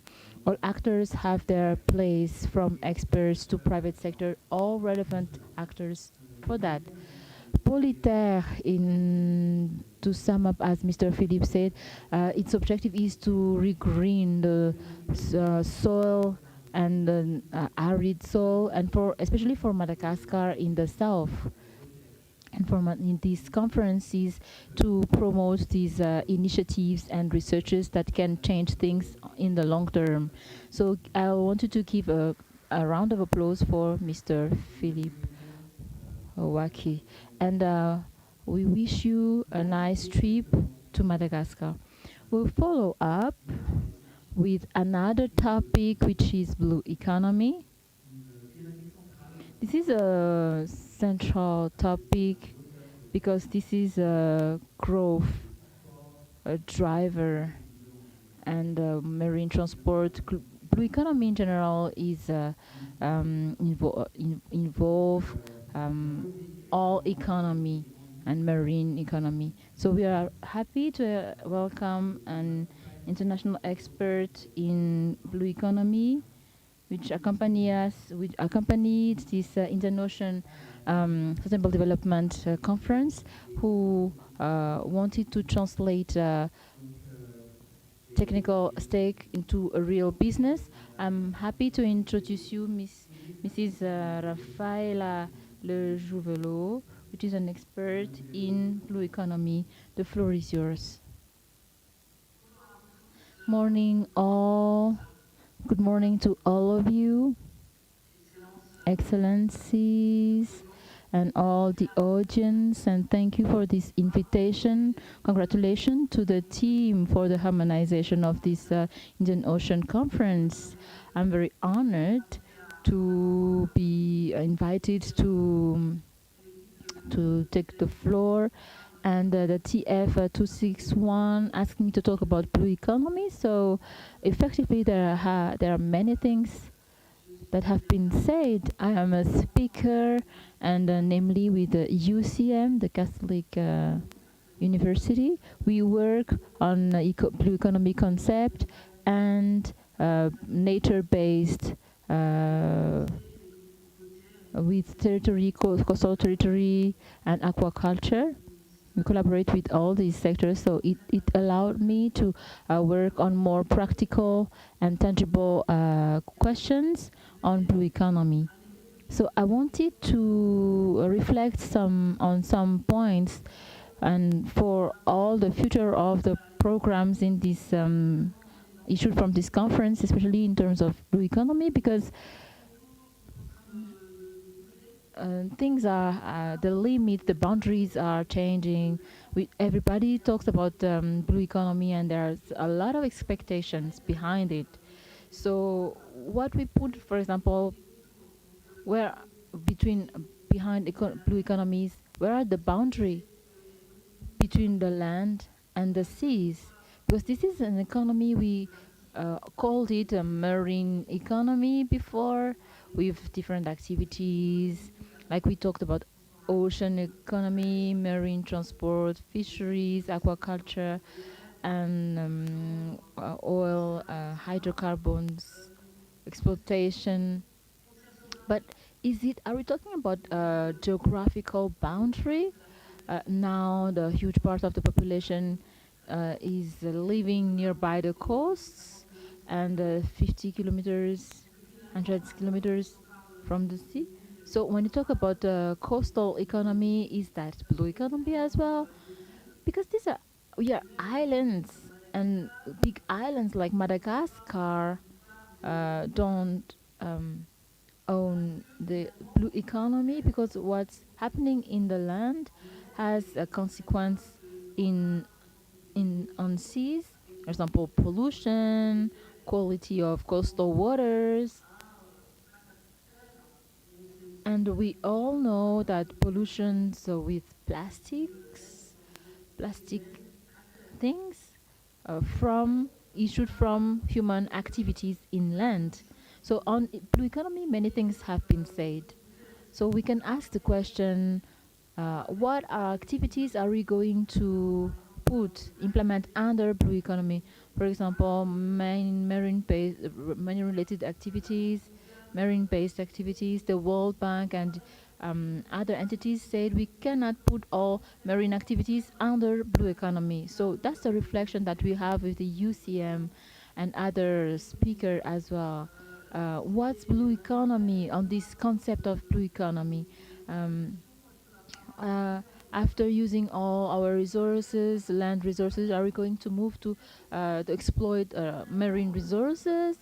The main stake is to say, okay, blue economy is about to do better. So the research topic with which I worked in France is saying sustainable development of human activities linked to marine activities is based on green growth and green economy.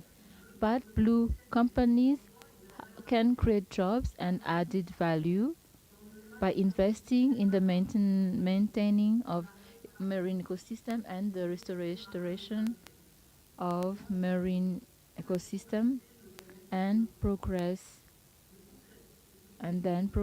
human concept. Blue economy goes beyond value creation by company, blue growth economy, in which we have benefits, transformation of marine ecosystem, which is in good health. So these are major components on which we can reflect on blue economy of today and of the future, especially within the Indian Ocean. Blue economy, who is really linked to health of the coastal ecosystem, is the basis, and the service provided is really important. Climate, biodiversity, all these needs to be taken into account. Blue economy as well should be integrating, should be inclusive, because between the deep sea, the coastal, and between different regions, we don't have we have one ocean. This is a common asset of the whole humanity. So it will allow us to think about a geographical stake as well. How about adaptation? How about economic resilience? It should be inclusive. We need to take into account but the future of coastal population by meeting to the sustainable development pillars and the SDGs, especially in littoral territories who are mainly suffering from the consequences of climate change. So we need to have adaptation and mitigation actions. So we can say that blue economy within the Indian Ocean may take a central place depending on the territory that you will be in charge, you will involve. And we need to look in a difficult context more positive impact by by addressing multiple and complex challenges. Sorry, I cannot. We need to innovate, we need to advance traditional techniques. For example, we need to be circular, we need to be change the paradigm. So project and the public and private projects and initiatives that could meet to these different stakes and challenges and meet the requirements of the SDGs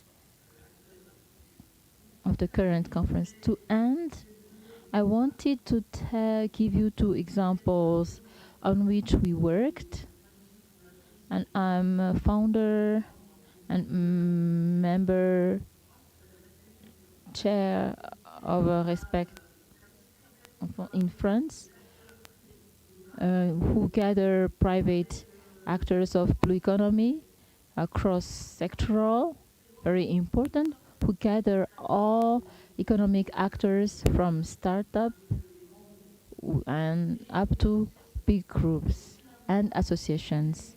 This network dynamic allow us to change, to move forward, and to find new ideas, new business model as well.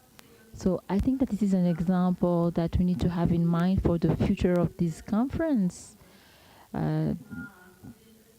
We have a more dynamic and stimulating side. So for example, with a nature-based solution with UCM, we have a concept that's developed, defined by a well-known definition, and now we'll validate nature-based solution. Actions on nature-based solution are actions to restore marine ecosystem, littoral ecosystem, to take up the challenges of the society to ensuring human well-being. And this is the main founder of a blue economy, who wants new things where you can integrate the environmental masts, social and economic masts. This change of paradigm is there. We need to integrate that in the objective of a project, these objective environmental and social objectives, as well as acting as economy actors, holder of economic projects. So for my side, if I manage to have this conference and with the different countries within the Indian Ocean, it's because blue economy is enlarged, it's wider now, and most of the projects recognized by this conference has its blue part. For example, vanilla production, agriculture production. It will have an impact on the ocean, on the marine ecosystem and coastal ecosystem. So we need to integrate that. Thank you all. Wish you all a good conference and long life to these Indian Ocean conferences. Thank you all. Thank you so much, Mrs. Rafaela, for your intervention. And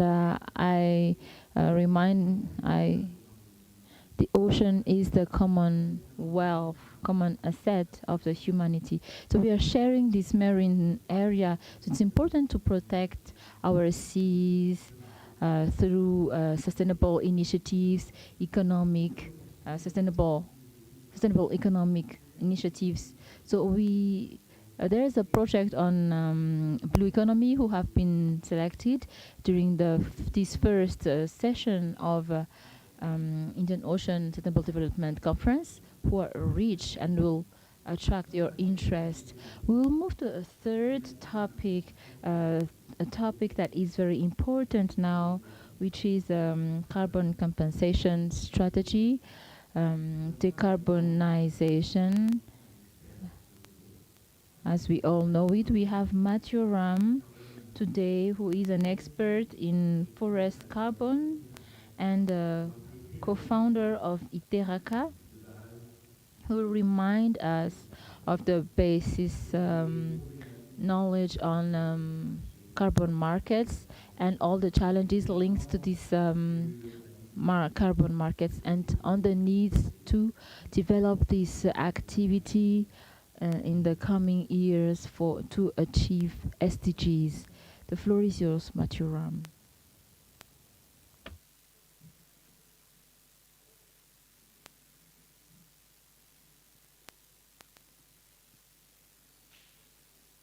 Est-ce que vous m'entendez correctement? Can you hear me well?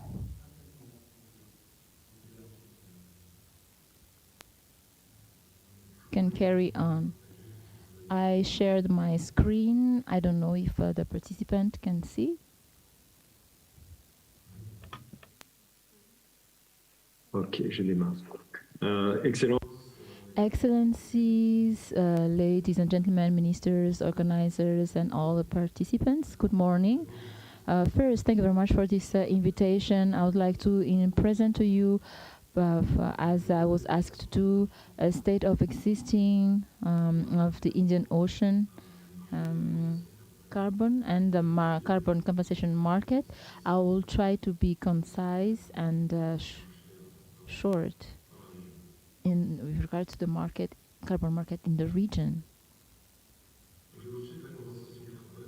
Carbon compensation market is very developing not only by companies, but because of the increase of carbon, which is by 63% last year.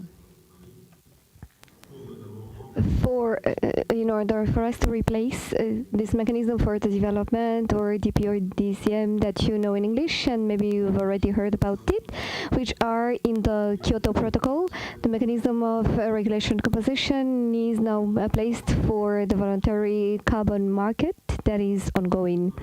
In 2021, this market presents 55%, and its value was it's four times higher now, which is amounted to be $2 million USD, and it is joining slowly 4.9 USD after a drop down. But it's important to note that the increase in demand and price are not equal in the market in terms of activities, geography, and beneficiaries of the project, naming universities, local communities, etc. So we see that there's a high demand for the solution, and for sector and use of land are now ongoing in 2021. The first time, the first activity sector in terms of credit volume which was emitted was 65% of the total market value. So in this table, we can have a look at the status now, and the projects which are listed are the standard of the certification of the voluntary market. In this standard, we can see the standard call which was developed by WWF, Vera, which is the most common currently. And 65% of the generated credit in the voluntary market, and Plan Vivo, which is another standard which is presented in the region, and which is more modest, and it proposes projects like forest projects linked with community projects. In front of all these projects which are registered and listed, we can count 29 projects in Madagascar in total, 6 forest projects, and the others are on renewable energies and energy importance. We have 3 projects in common on the synergy, and there's a last project on forest in Zanzibar. To conclude, in total in the Indian Ocean, there are 33 certified projects carbon in Madagascar, in the Indian Ocean, and they are focused to face the climate change and the needs in the region, and to manage the rich capital. The increase of carbon price due to the high demand on the solutions based on nature offers us an opportunity for development, particularly on some topics like reforestation, conservation, management, improved management of agriculture, and linked with blue economy. And we consider everything on restoration, conservation of mangrove, marine algae, and etc. We have noticed that in these projects there is a low representation of private sectors. To remind you, many times we keep saying that there's importance of the participation of everyone in order to have a high impact, and for the project to be scaled up. For all these projects, these are meant to promote, to reinforce, and the application of implication of private sectors, and including business through regulatory aspects in order to involve the private sectors in these kind of projects, because from the association of actors that we can have impact in the field is not only the PPP but civil societies as well, for us to have a scalability, because we see that 33 projects in the Indian Ocean are not enough based on the need. So it's important now to progress far towards this direction.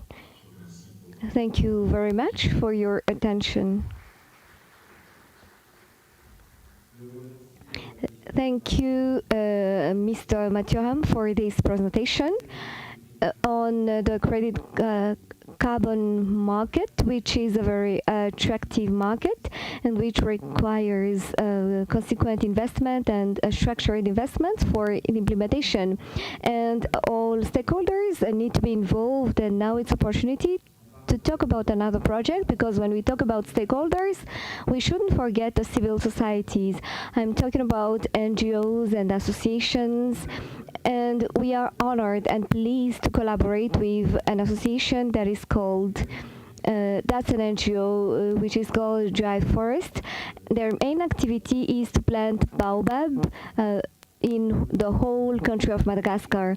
The partnership we have with them is quite innovative, because we talk about carbon composition here, because the carbon print during trips are having impact. First of all, for you who come from abroad, and for you who come to Madagascar, a tree will be planted for 500 kilometers, and Drive Forest is going to act on that for the benefit of our forest. The second point of this partnership is paychecks that we created with Dry Forest collaboration that you can buy at very cheap price. It costs 50 euros or 200,000 Harari. Why? Because you have 10 paychecks in each one. For you to plant a baobab, you need to plant four trees, and you just pay 5 euros. And we suggest you to buy this paycheck, and you can give it to whoever you like. And to make it special, each paycheck holder can contact Dry Forest directly. Everything is inside the paychecks, and you can get your certificate for the tree plantation. Just to tell you that when you get one paycheck, you're going to plant 10 baobabs and 40 trees. Now let's have the last intervention of an expert, but it's not the least, and he's among us physically. I'm honored to call Mr. Patrick Emerio to come in front, who is the Deputy President of the International University of the Ocean, an expert on blue economy and sustainable economy, and I'm going to tell you why. He's going to present the importance of the sustainable objectives in the KPI. Mr. Emery, I give you the floor. Merci beaucoup. Thank you very much. Let me get back to what you said just before on the baobab, because I have two anecdotes before going to the main topic. First of all, good morning, dear excellencies and diplomats. Thank you, ladies and gentlemen. I'm happy and honored to be with you today. These two anecdotes that I'm going to share there's one because I flew yesterday into CDG, and for the first time I heard the captain of the plane saying, "Ladies and gentlemen, I announce that each passenger spent 3.6 liter of kerosene per kilometer for this trip." That's the first time I hear that. So I was obliged to this. I was with my grandchildren. One, they are 4, but one is 6 years old. We went on a trip, but I told him that we need to understand the plastic bag, because when someone at 6 years old, it's hard to understand that child can understand it. So the sustainability development is already from your way of thinking, yours and mine, and for our children in the future. That's vital. That's very important. And when Romy and TF261 organized this conference, I thank you very much, because that's very important for the Indian Ocean, and I always want to be invited in conferences like this. I also thank all the donors and actors who participated for the implementation. I know what was said this morning, but I'd like to remind you that there is UNDP, BIT, and the whole donors. I only have a slide that I would like to present quickly. My name is Patrick Emerio, and I assist public institution for the implementation of blue economy, sustainable blue economy in the country and in some zones. And I'm also Deputy President of the International University of the Ocean. We work on frames on the public sectors and private sectors for them to have a sustainable economy. I'm going to talk a little bit about sustainable economy before giving you some indicators, because talking about indicators, as said, it's not possible to talk about indicators just before lunch. But let me talk a little bit about blue economy at the same time and indicators. These trainings are mainly organized at international level, namely in the African continent. For instance, in 2020 and 2021, we organized one during which we had 5,000 participants, almost 150 in Madagascar, which means it's very interesting for many people on the sustainable blue economy. And recently, we are going to start in 15 days. We organized a training for the Ministry of Fish and Economy, Maritime Economy in Dakar, and another one in Djibouti and other countries as well, with which we signed the contract. I'm also an associated professor in Shangor University in Alexandria, and for the sustainable blue economy, but not anything else. Next slide, please. And I was asked to talk about key indicators, performance key indicators, but as I said, I'm going to give some keys on blue economy that's important. I put sustainable in red because blue economy is a concept, as Rafaela said. That's a concept which is having several steps, which is not contradictory. There is short circuit, nature, zero waste, and there is blue growth. And there are steps on sustainability and efficiently. There is the notion of a blue economy, but I saw that sometimes blue economy is omitted. So I always precise when I intervene that I need to put sustainable behind blue economy, because when you talk about business, we talk about the environment and sustainability, how to combine both. Sometimes we see them as antagonism because they are on economy. Some people are not considered as foolish people, because when you talk about these kind of topics, I'm not among those positive ones. When we say we need to reconciliate economy and environment, and I'd like to add something to what the General Secretary of IoT said. I totally agree that this reconciliation is necessary, and the Indian Ocean countries have a very big assets to deal with this subject. Regarding the ocean, the sea, there is a perception which is different and polymorph. I think that some of you know about it. You think that the ocean is salty. We can see waves and we can hear waves. And there is a perception of the ocean. And for children who do not see the ocean yet, may have a different perception. Maybe with some will have a perception of the existence of fishermen who are isolated. Blue economy doesn't exist when we talk about fishermen in an isolated community, because there is just a canoe and a fisherman, and then provide food for the family, and that's it. We need to be careful with perception. There are others which are dramatic, like migration, which are at the climate level or economical level. And recently, when I say recently, 20 years ago or 10 years ago, there were industrial perceptions and economical perceptions.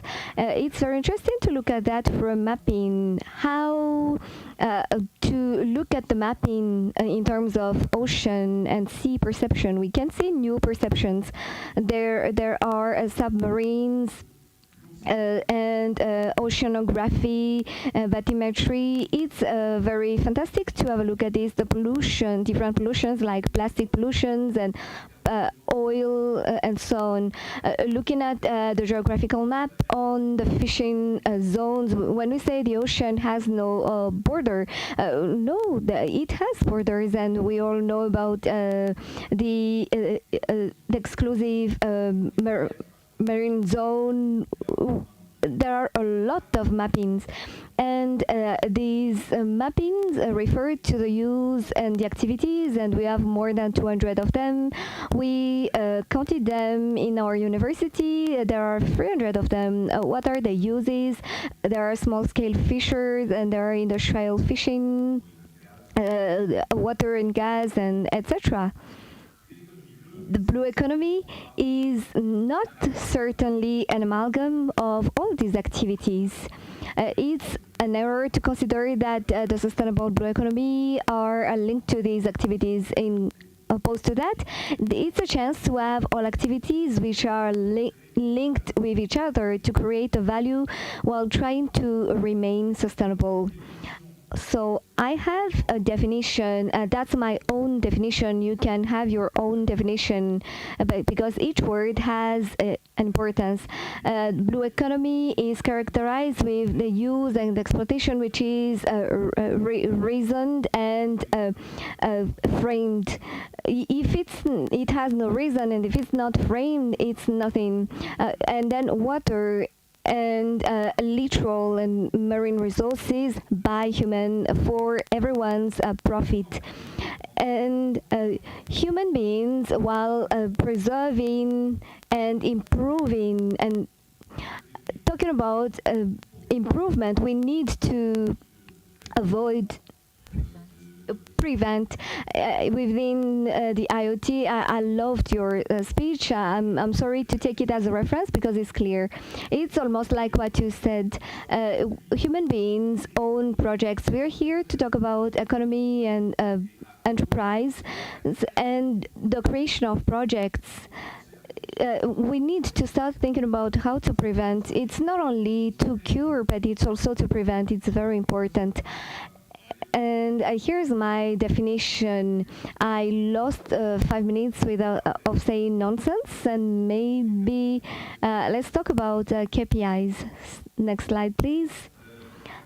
So the indicators, the key indicators, the KPIs, we are afraid of KPIs because we are all humans, and we need to have indicators, and we need numbers. And we do it in 2 companies in our institutions. We must do it. For human and sustainable development, we need to do the same thing, and we are obliged to work through the indicators clearly. But the danger is to go directly to the grid. I'm saying to the grid. I see many of you smiling because you understand what it means. On the SDG 1 and 2 and 3, there are 169 targets, and we have a lot of grid to fill. And these grids are a lot. There are a lot of them that we can't count them anymore. Next slide, please. So how to avoid that? It's not easy. This is my own opinion. There is a majority of companies which work on this kind of thing, checking at the tools and data that they have and indicators that they have at the internal level. And with that, they're going to say, okay, this is a grid, let's just, that's the work is done, but it's not done. It's not done because there was a lack of step. It's not only to just check some columns and that's it. Next slide, please. There are some rare ones that I could observe, and these are rare with the way of thinking and a virtuous respect that I have, which means we really take sustainability into consideration, and we're gonna do our best with it. The worry is these companies and projects forget some of the main important point, which is economy and value creation. We're here to create a business, so it's very good to work on SDGs, but we're here to make money. So the projects we're going to present this afternoon are projects which are going to advise finance and economy and entrepreneurship and sustainability development. That's also another way to take. Next slide, please. I suggest that we have this, that's just mine, but there is no pretension. I think one of the most important point is training. If we cannot have ownership and if we don't understand what we mean by a sustainable development step, it's not going to work. And this training should be done through a company or actors who are going to be stakeholders. There are a lot of trainings, and there is one that is interesting that was just issued because there might be auditors who are online, who are listening to us in IFTD. They've just issued a new training for the identification and targeting and so on. How do we accompany an SDG step? So trainings are available. You need to attend them, and we need to organize system information in order to progress. The second point is linked to the training and the ODD for to raise the awareness on the responsibilities that the companies and the projects have. One of the questions which is asked when there's a project, which is a very strong question, which is not only on environment but on the business. Among the 200 or 300 uses that I've just said, we need to ask this first question: what's going to be the impact of this business on the environment? That's the first question that we need to ask. And how can I regulate this impact? It's not easy, I'm telling you. It's very difficult, but you will have the ideas from that situation, and you will have creativity. That's a new way to think. Identify the impact of the enterprise and set the priorities and define the objectives. I just have 8 minutes. I'm sorry I spent too much time talking too much. KPIs will reach, we get there through SDG. We need to the foundation, we need to keep the foundation, needs to be measurable. This must be readable. We create them from the time where we can address them. If you cannot address them, we cannot go towards these KPIs. We'd better have quality, very solid quality indicators than having indicators who are difficult to follow. No one will follow them, and you'll just like a boredom, great boredom. And communication. This is a communication. Communication is really important, and it's a commitment. We need to do it. I call companies when I intervene within private or public companies. We need to communicate. I push them to communicate. It's really important to communicate on that, because this reflect what we are doing. Still in this process with regard to the project, if you move a little bit forward with the donors, we will accompany the project in that framework. This is the process that could be undertaken. I just said creation of working groups, accompaniment of TF261 donors. It must be inclusive. We need to think of it together. We need to take our time. The more we take time to build it, the better, the more solid it will become.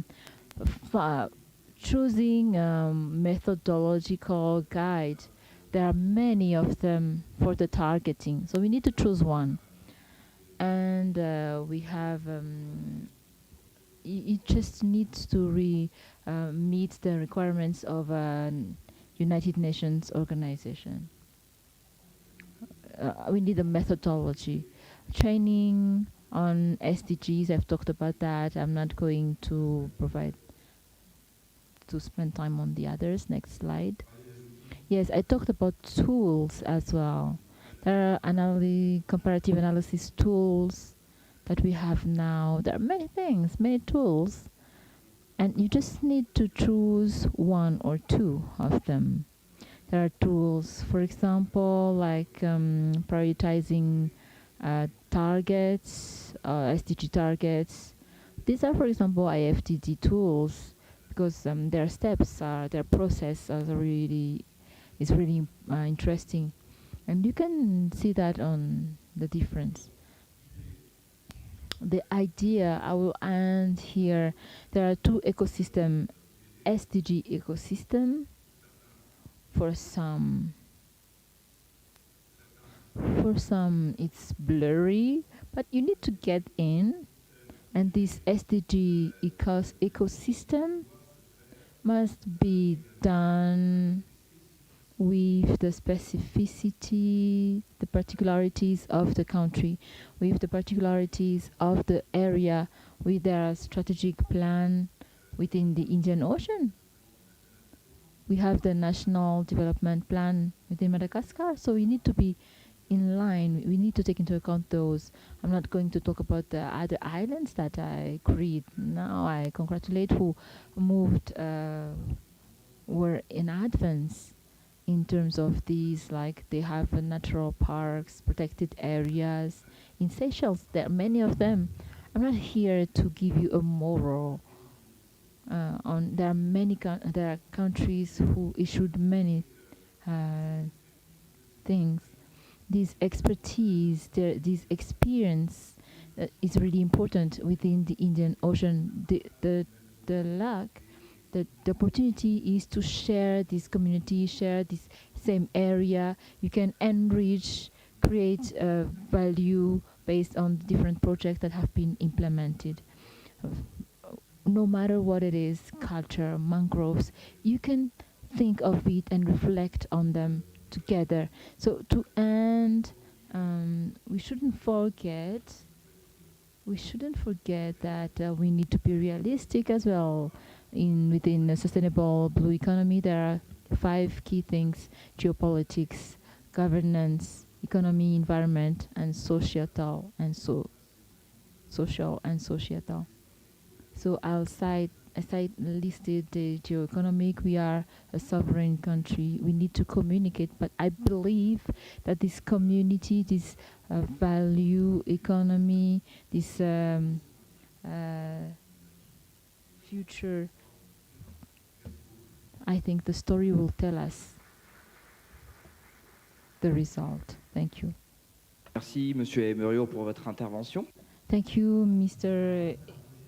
Emerio, for your intervention. We'll move to another session which will last 12 minutes, because this will be committed companies in Madagascar and within the Indian Ocean who will take the floor and share us about the impact of their economic and production activities within the sector of sustainability.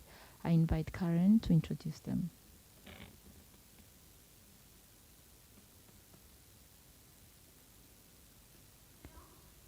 Excellencies, ladies and gentlemen, actors of sustainable growth, let us remind Indian Ocean Sustainable Development Conference is an initiative of development. We cannot talk about development and growth without involvement of companies, because they are creating jobs and they produce and operate economy. So SDGs, they are actors of creating value within SDG. I will call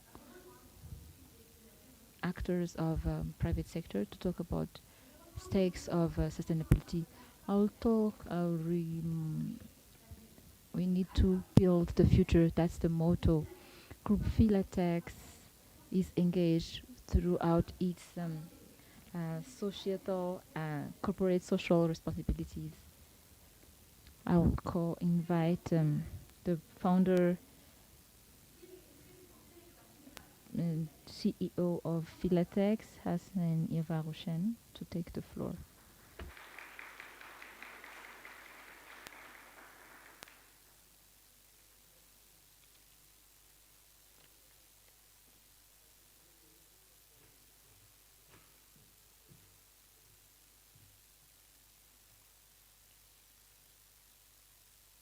Mesdames et messieurs, ladies and gentlemen, dear friends, in few days in CARE we'll meet head of states, member states, and we'll may hear bad news, alarming news. Many things have changed. Studies, forecast, announces are getting worse. More and more blurry is the global warming. The things about Madagascar is not optimistic.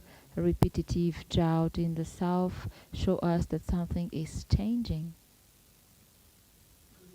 This change, of course, have an influence on each one of us, and each one in our life each.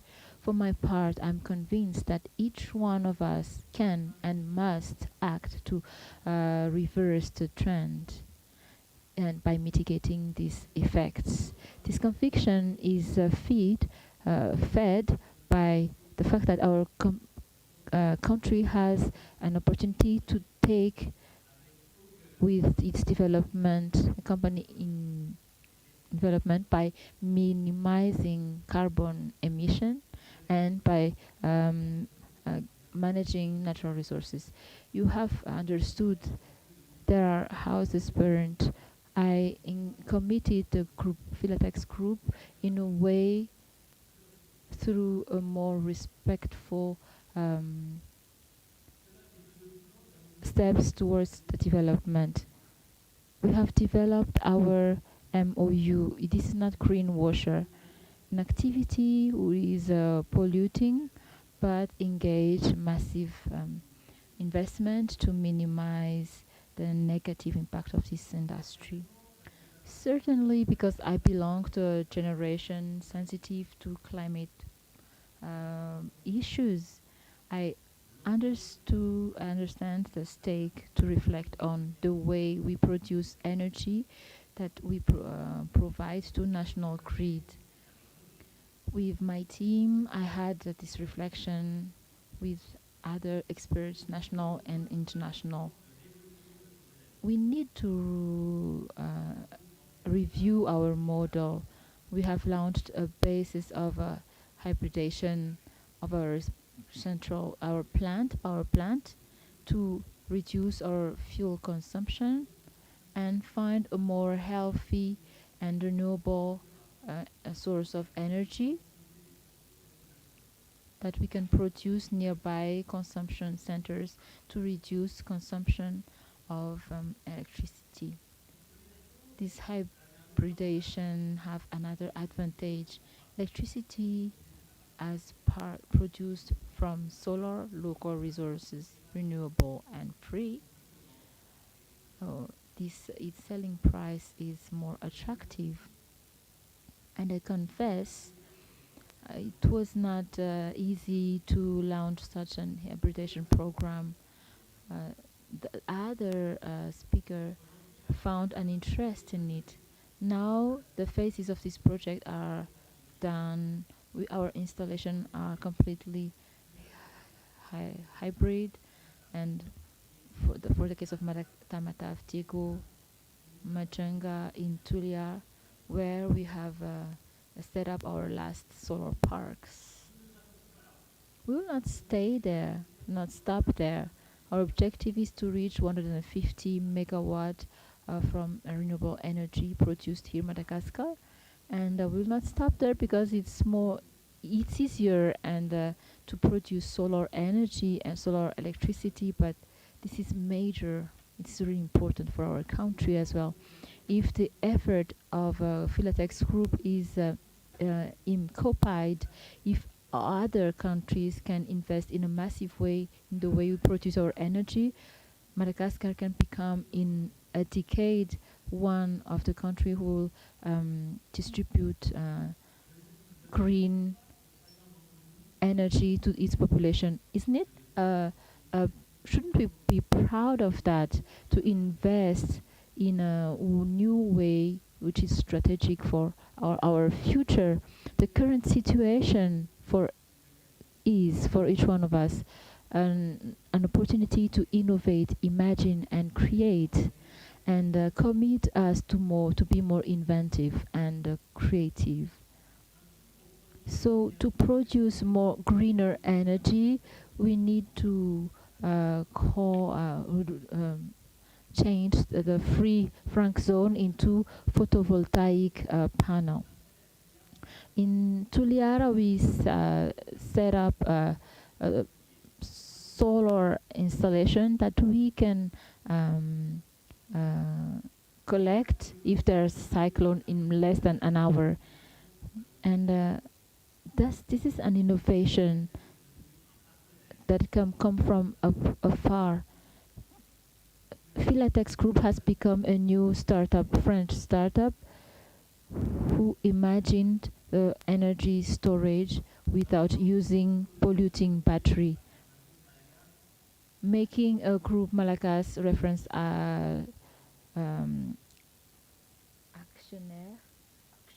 auction of the future in energy in Madagascar. Dear friends, if the situation is difficult, this is an opportunity for us Malagasy people to create, imagine, take up risks to ensure the emergence of our country. So I invite you all to share this order. Ladies and gentlemen, I invite you to accompany our ambition, the actors of energy transition, and make this revolution possible, which will determine the future of our country. I thank you all.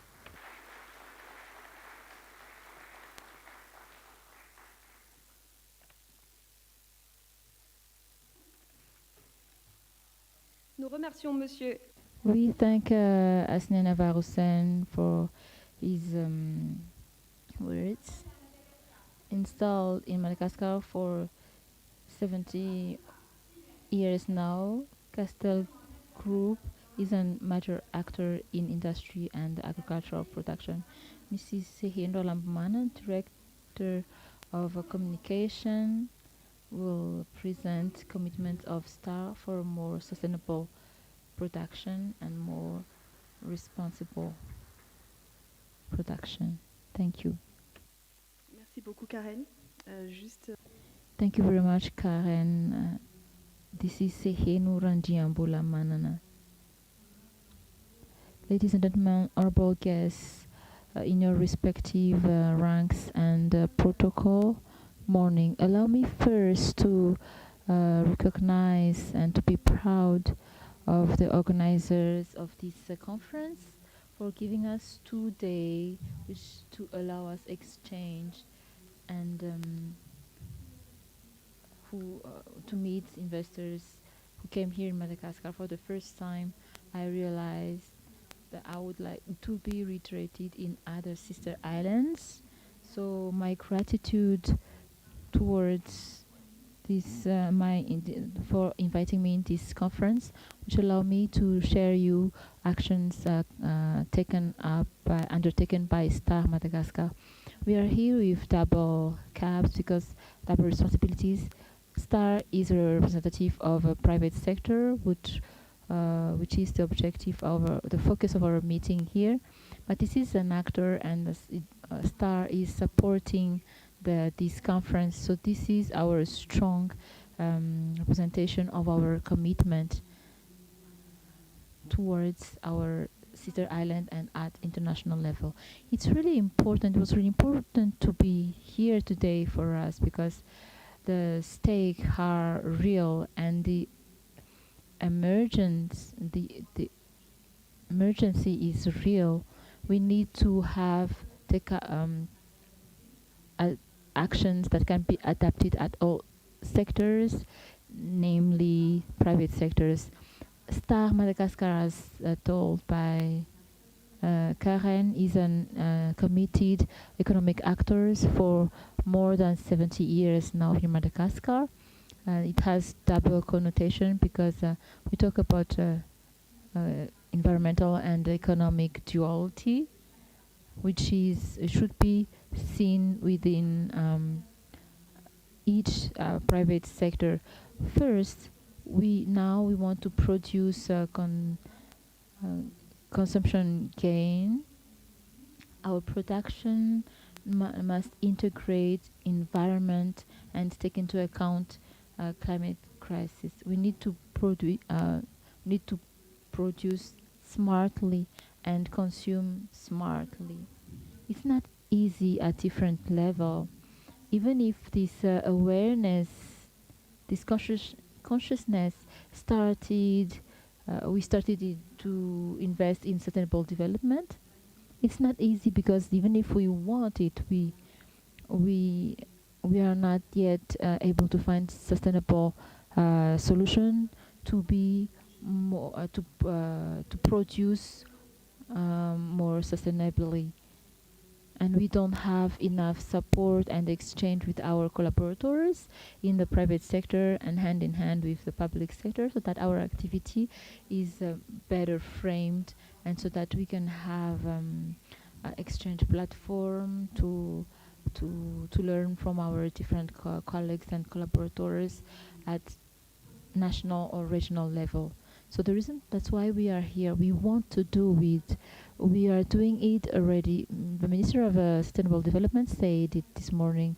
Many companies in Madagascar are invested in CSR actions, who is voluntary actions within Star Madagascar. It's been a year, for years now, that we integrated these CSR actions, because our activity have an impact on our environment through different trial scales, especially on development of our Malto, our other group Malto. I will present to you later.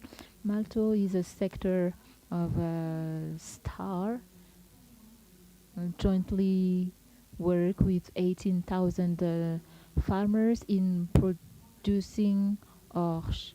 Orge is our first raw material to produce beer. So within the Star, this is one of our privileged products. So it is funded 50% by Star. So for that, for this barley production, that's why Malto is ensuring the living of 18,000 farmers.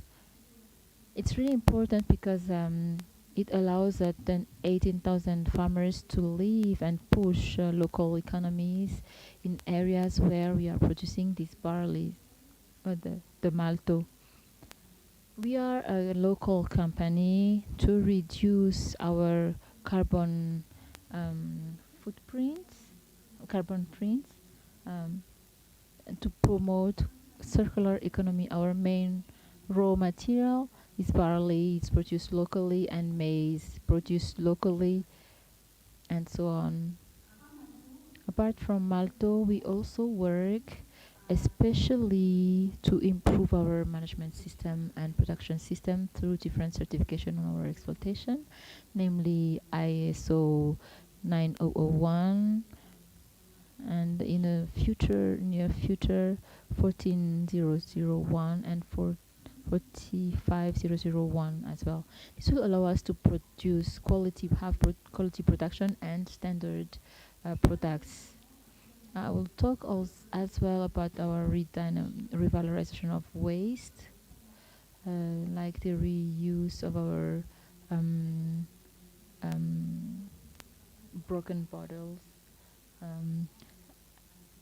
And in our site in Diego, we have a project that we just implemented recently, and our end product revalorization as well, because we have products in PET, and the revalorization of waste is through our Kupakilacha program set up in 2009, which allow us now to sensitize, to raise awareness amongst our consumer to revalorize waste. We have collecting point of bottles, and we are investing in recycling of plastics. In few months, we will set up our glass bottle water, to reduce use of plastic bottles.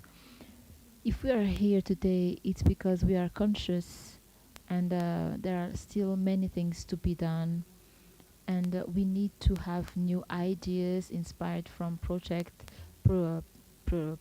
here with fastest impact. Wish you all a very nice conference. Thank you.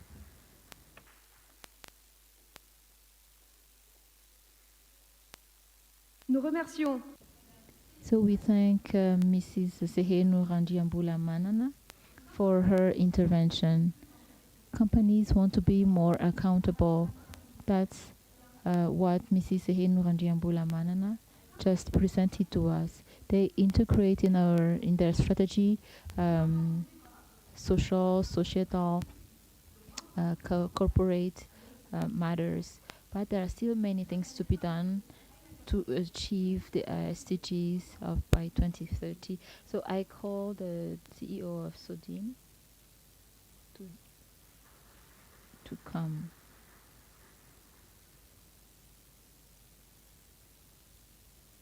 To talk about digital transformation of organizations from paper to digital. Excellencies, ladies and gentlemen, honorable guests. This is a huge honor to intervene on a subject which is crucial and passioning. We contribute to this environmental stake, societal, corporate and business, which is on sustainable development and fight against climatic regulation. Do you know that 30% of our trees are used to make paper-based products? One tree can produce 8,333 pages when it is cut, which corresponds to a monthly volume of printing of a small company here in Madagascar. As we all know, paper is the most used office supplies. So use 75% of weight of waste from offices. So companies still, instead of moving to not using paper anymore, they still rely on this very costly resource. When we know that we have a consternation feeling, we are amazed because we concluded that the treatment of paper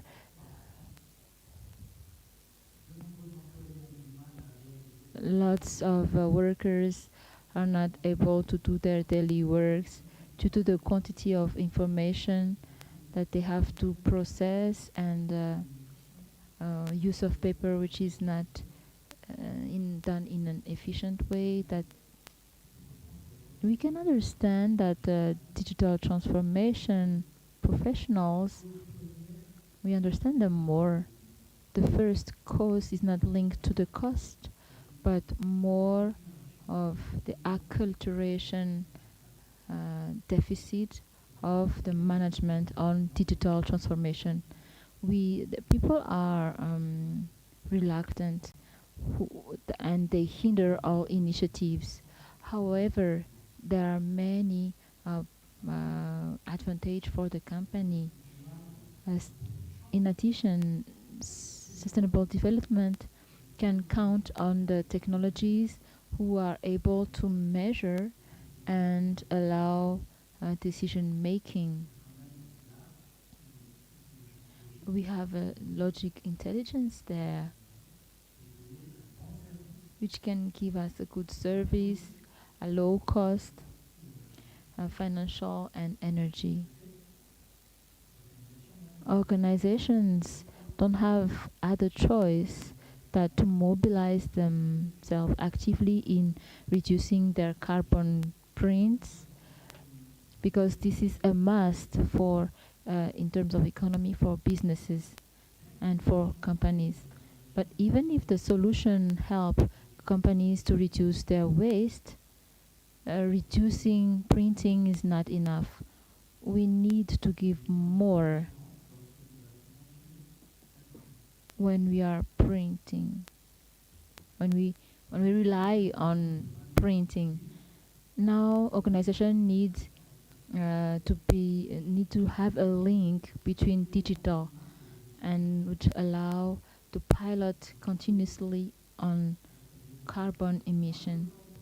This fluidity will give them more time to produce, less time to produce report and to work on data. All these works are done all at once. It's extremely, this piloting of emission is really important and allow us to take up actions and to measure its impact. So more time to work on solution than on data collection. That's why it will create a real change, because we'll move towards action, taking actions. Facing this opportunity, everything is not lost. We just need to get beyond track. And there is no little gesture, action. We are just providing action day to day and linking to model to create a professional and personal influence. Steering and reduce its carbon emission is not only just an ambition. In a technological and value point of view, we need to focus on solution. It's also to have fundamental choice of commitment.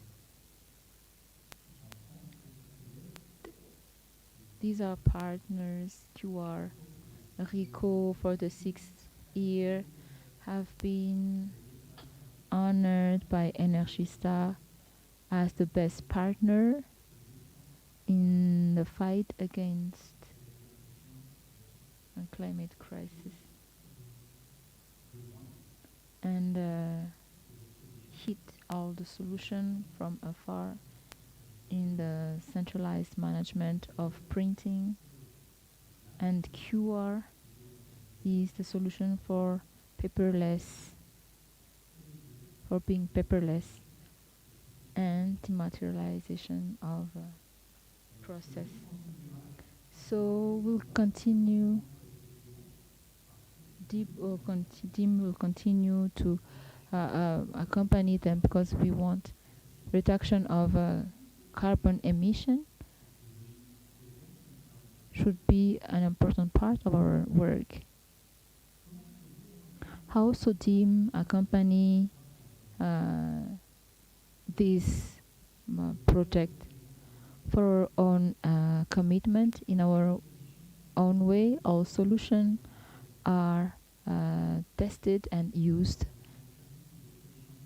internally. We have the MPS. DIM is one regional reference, the most qualified in this activity sector. We have a partner choice partnership network which work on each project. So I will end by the fact that everybody talks about environment. Everybody is sorting its waste. But if we do not push consumers to do it in another way, for example, use of plastic bags, if we don't push consumers to behave in a different way, nothing will change. A good behavior, human behavior, in front of technology advancement is one of the key solutions. As the naturalist, British naturalist said in his word, it's not the most intelligent and the strongest species who will survive, but those who can adapt to the change. Excellencies, ladies and gentlemen, honorable audience, thank you for your kind attention.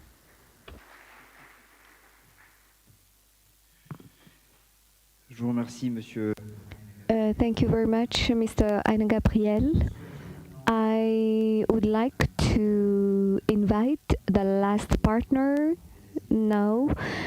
Among these, we've seen Malagasy companies with a regional impact, and now we can also welcome a company from Sweden, which is based in the Seychelles, that has an expertise impacting via the development of an innovating project.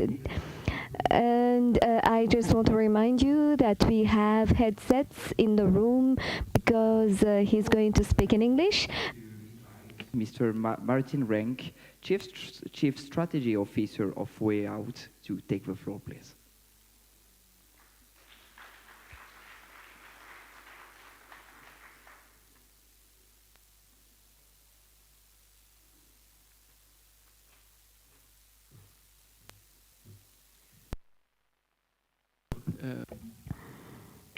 Je suis désolé, je Because I don't speak French, I understand a little bit, but every day. I hope you'll understand. I'll also refrain from speaking in my native tongue. Je vais parler avec ma langue natale. Son Excellence, chères Excellences et chers invités honorables, Mesdames et Messieurs, je suis Martin Rank, je représente la compagnie Way Out International. Nous sommes là pour les problèmes et les difficultés pour fournir les eaux, de l'eau potable pour notre communauté. Ce que nous faisons, c'est que nous fournissons des systèmes pour la production locale pour de l'eau potable avec un minimum de footprint. Il n'y a pas de dépenses capitales. Pour les entrepreneurs, c'est juste des systèmes.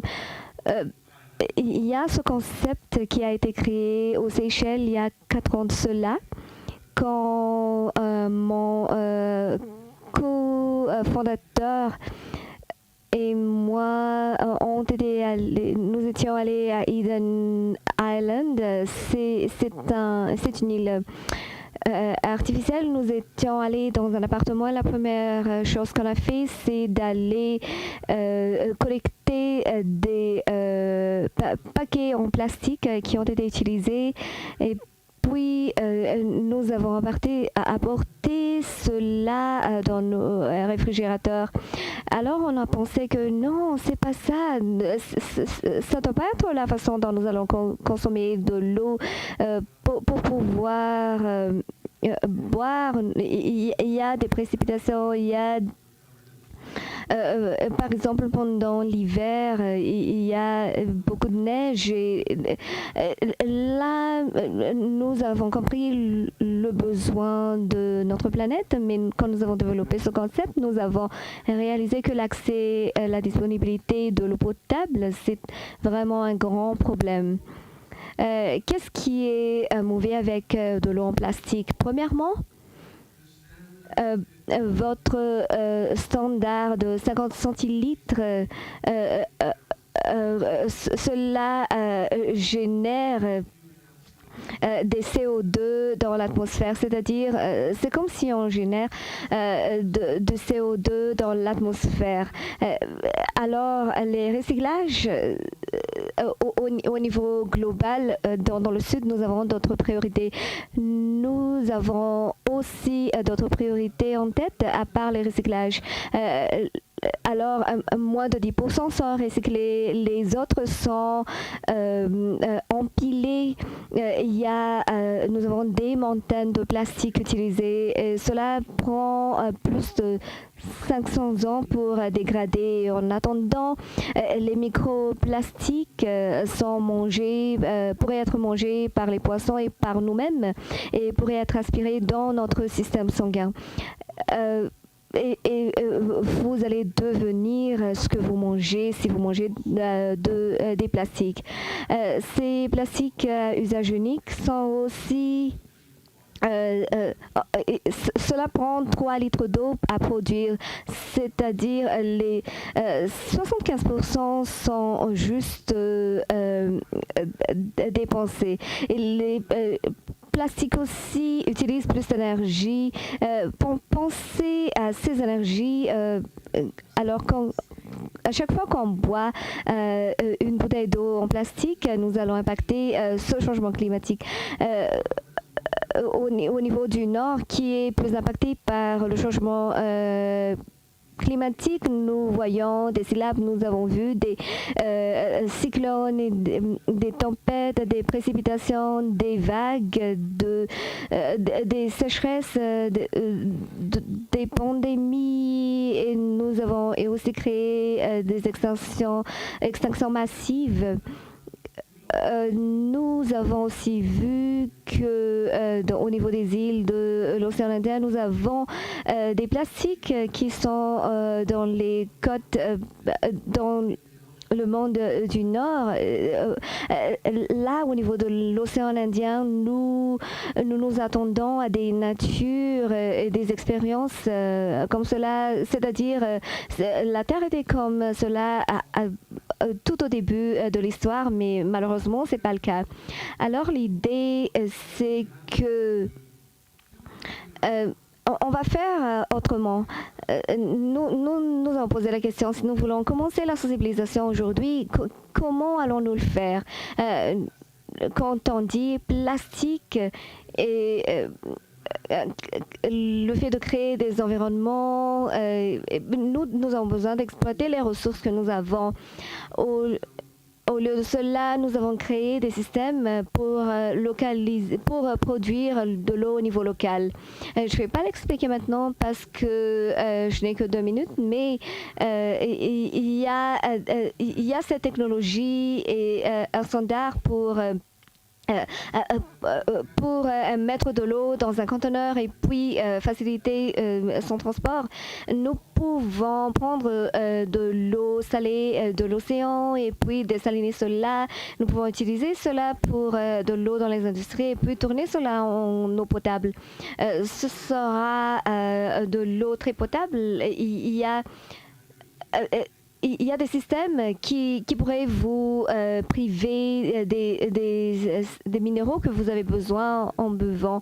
L'eau qu'on distribue au niveau des navires, et ce sont des eaux recyclées.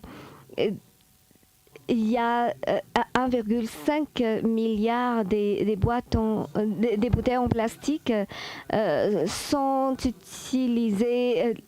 Les navires ont des moyens pour recycler de l'eau. Nous avons déployé ces moyens même pour les contextes de fléaux naturels. Nous avons aussi le distributeur intelligent parce que nous voulons avoir quelque chose qui est automatique, complètement automatique. Il devrait y avoir juste un moyen pour contrôler le système. Parce que c'est contrôlé par l'ordinateur, nous pouvons avoir des données reliées à cela.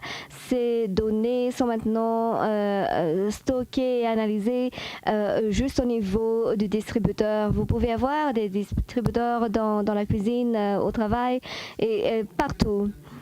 Il y a beaucoup de données que nous pouvons analyser et pour que nous puissions être plus efficaces, pour que nous puissions avoir de l'eau qui est moins chère et pour que nous puissions avoir des bases de données qui pourraient être utilisées pour l'amélioration. C'est ce qu'on peut parler de l'innovation. Nous avons commencé il y a 4 ans de cela. Nous avons déployé cela en Afrique de l'Est, Kenya, Tanzanie, en Ouganda. Et nous avons des discussions en cours avec les Seychelles, Madagascar, Maldives et Zanzibar. Pour nous, l'océan Indien, c'est vraiment là où nous voyons notre concept qui pourrait être mis en œuvre en un bon moyen. Merci beaucoup. Thank you, Mr. Rank. Merci, Monsieur Rank. Une courte séance de questions-réponses pour ceux qui le sollicitent. For you who would like to ask questions, first of all, we're going to pick up questions from the room, and you can also use InWeek platform, which is a digital platform that where you can ask questions online. Microphones are available in all corners, and I would like to invite you to raise your hand and ask questions. Experts and organizers of the conference and different partners are welcome. Any questions?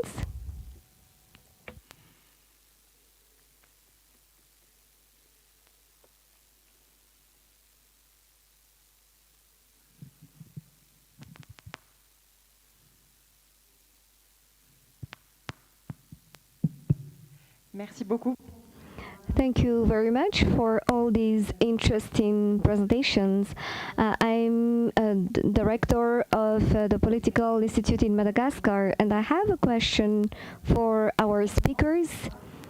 And I'd like to know if in the creation of companies or the initiatives in terms of CSR, is there any track for us to intervene and train youth, especially Malagasy young people, maybe at the secondary level, but at the university level as well?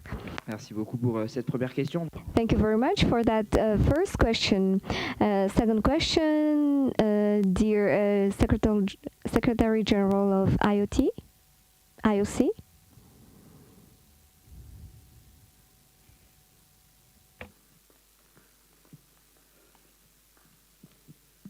Merci, Madame. Thank you. I have lots of questions, but I'm going to put orders. First of all, let's talk about blue economy. When I look at the African continent, and especially within the AFD pages, blue economy is on rivers, and on IOC works mainly in the ocean. So what's important is he said something important for us. Our islands are oases in the desert. Except when we go to a desert, when we go to places, we need to walk. In our island, it's difficult because we can't walk on water. I know someone who did that. He also did miracles on wines and breads. So it's difficult when we work on island states, especially on blue economy. It's not only a question on maritime safety, but someone also said that the oceans are all interconnected.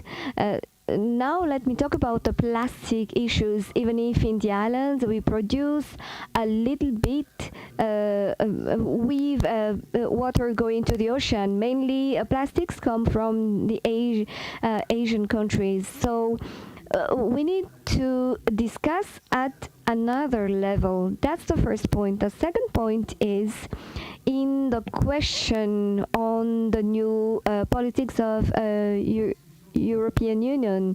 The discussion is done from a continent into a continent, which means the island states are not seen in those negotiations from a bloc to a bloc.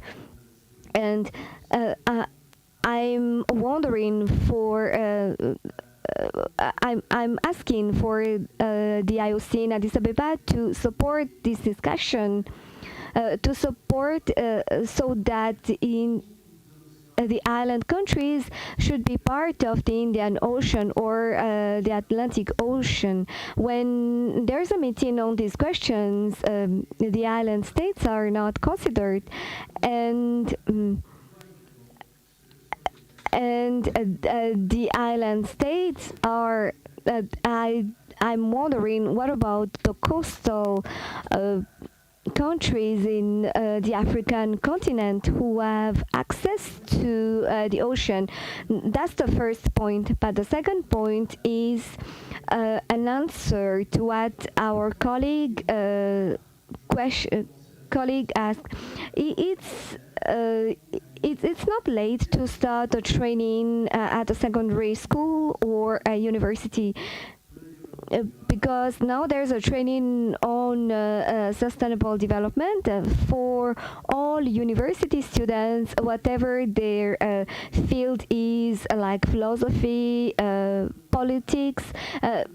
From the first year of the university, it's a necessary topic.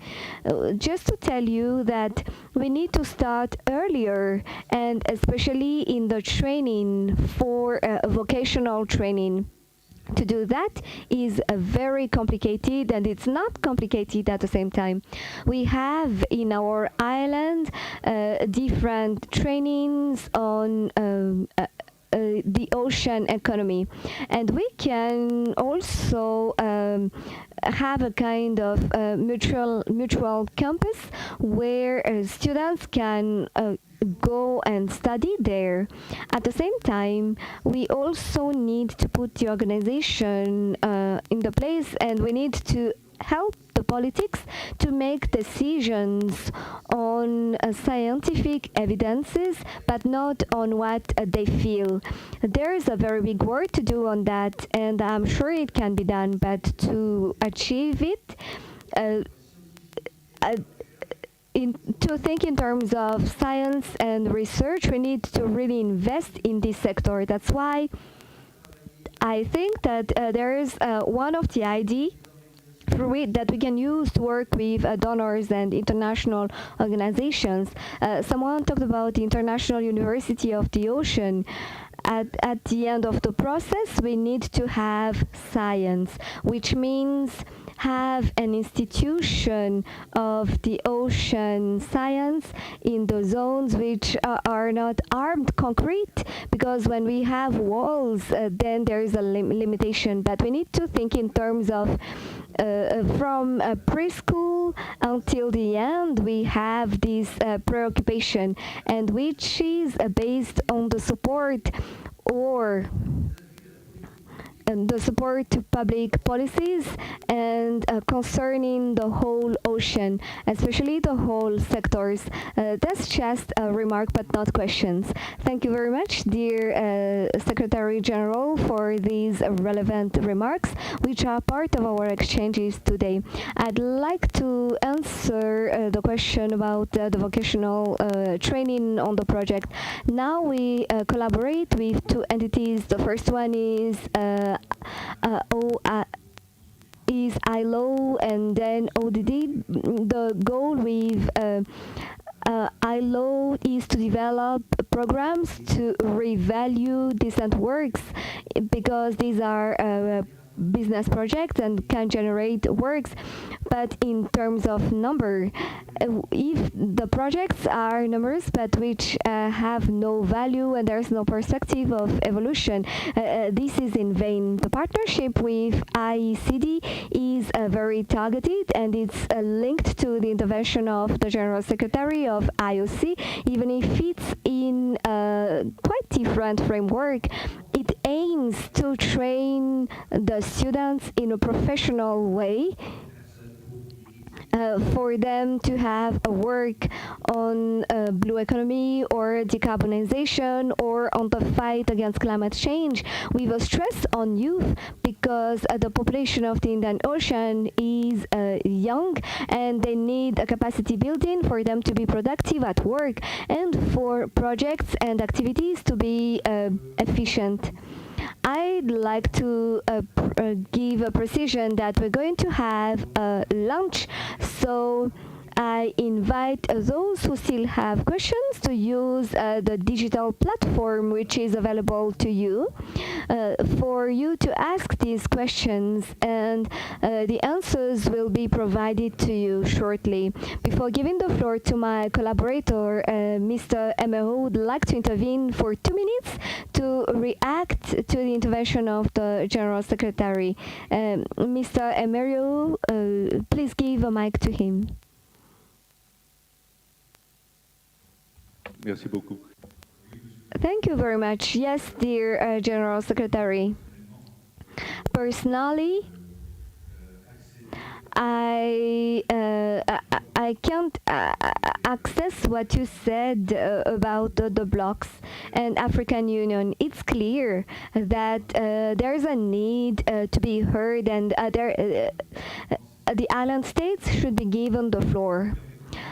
But please allow me to give a precision on what you said on the policy of the African Union on the blue economy, which is mainly on the big lakes. I disagree with that, because the 2063 agenda for the African Union has the declaration on the ocean and fisheries. These are not denied. We have conferences and trainings which are even implemented in the African continent on these topics, and we can say congratulations, because water and oceans are taken into consideration. There is also IEM 2050 of the African continent from the African Union. That's also talking about the fishery within the coast. That's part of the focus on which the African countries we tend to reinforce, because there's not only port, but there are a lot apart from that. And the third point, to answer and to give more precision, is 2 years ago, in terms of reflection, there is the president of the Commission of Central Africa who launched a conference, and there will be new conferences on sustainable blue economy.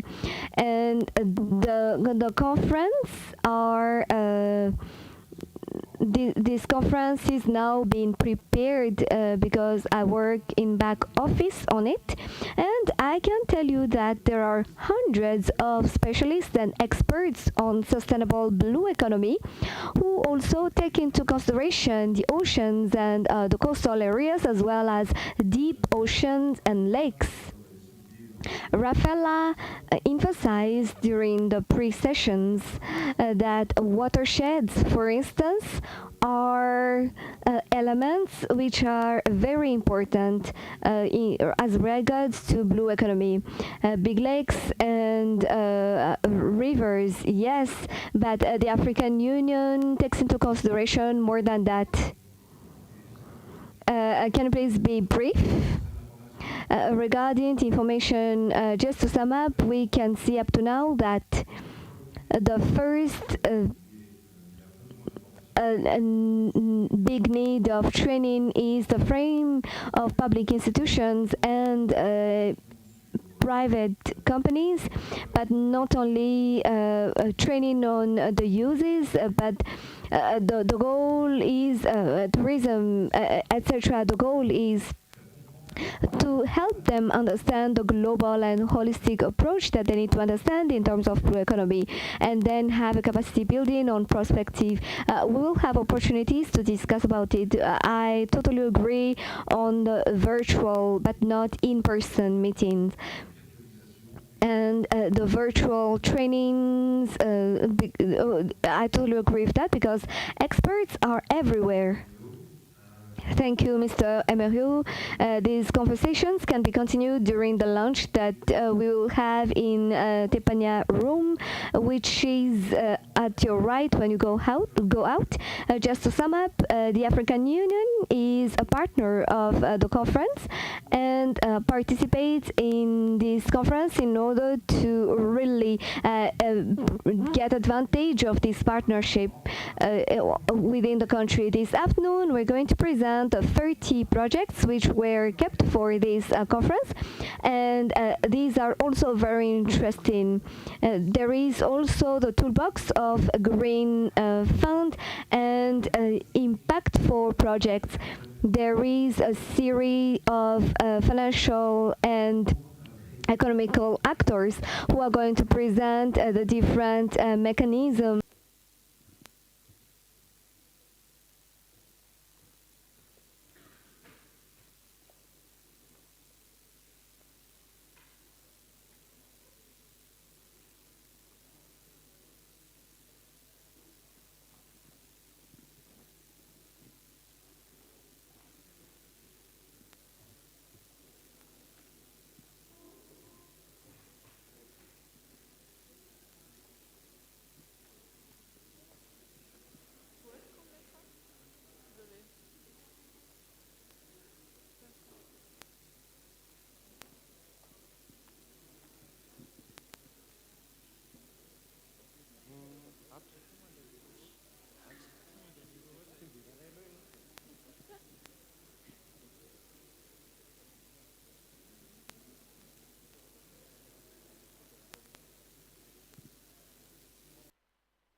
Il est 14h30. It's 2:30. We are 30 minutes behind of time, and this could be 5% of less of our income in the balance sheet. We are post-pandemic relaunch period now. So according to me, we are in the most important phase of this conference, which is project presentation. I will just say some few words on selection process of the project, because sustainability is before anything else transparency. We want you to know how they were selected, where did they come from, and how did we come to the current list, final list.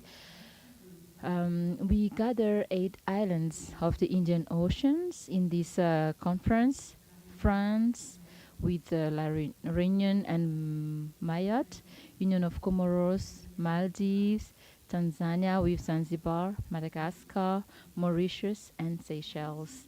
These 8 islands have sent to us projects through private sector channels and public sector and technical and financial partners channel. They have submitted around 60 projects, and among them we had to eliminate the half of it. It's important because their project was not selected, so this first session of a conference is showing us a new way. We'll have a second way, a second session of the conference, and every year we will select, we have conferences, and if your project have been rejected this year, if you have in your project sustainability, this the way you can show it's robust, and you can always submit it. In our project, we had set up a steering committee for selection of the project. The selection steering committee is involve the UNIDO, UNTP, GIZ, and other technical partners and experts. Experts provided technical opinion on the project. The technical and financial partners measured the sustainability parameters of the project and its capacity to be duplicated and to cover impact. All the project, for example, if it's for Antananarivo, it's difficult to validate it because this is an Indian Ocean conference, but not Madagascar conference. So that's how we proceed through the selection of the project. We worked on that for 9 months now, so we will deliver 8 projects, the best who went through the rigorous selection criteria. So because we don't have official people here, the protocol is a little bit heavy, but the most important thing is that we'll have projects that build up islands. There will be 3 people from TF261. You have seen this morning we have I put forward women members of the team. We have many women in the team, but we have 3 guys now, 3 men. These guys are all Malagasy. They prove that Malagasy educative system is not failing yet because they are the best. It put pressures on me now. These are the 30 projects that have been selected, so there will be intervention of the expert in between. We'll have the first expert in blue economy that I call now to introduce projects on blue economy.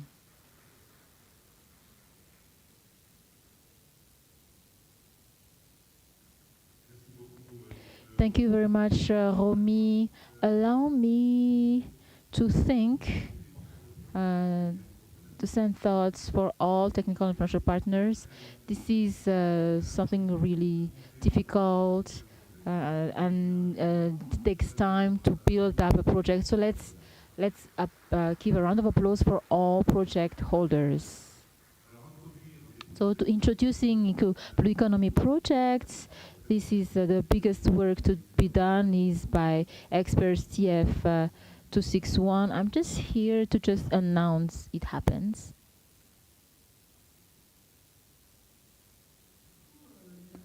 And so he didn't want to pronounce the Malagasy names of our. I'll call my collaborator Tunj and Livranjetaina. They will pitch the project for you.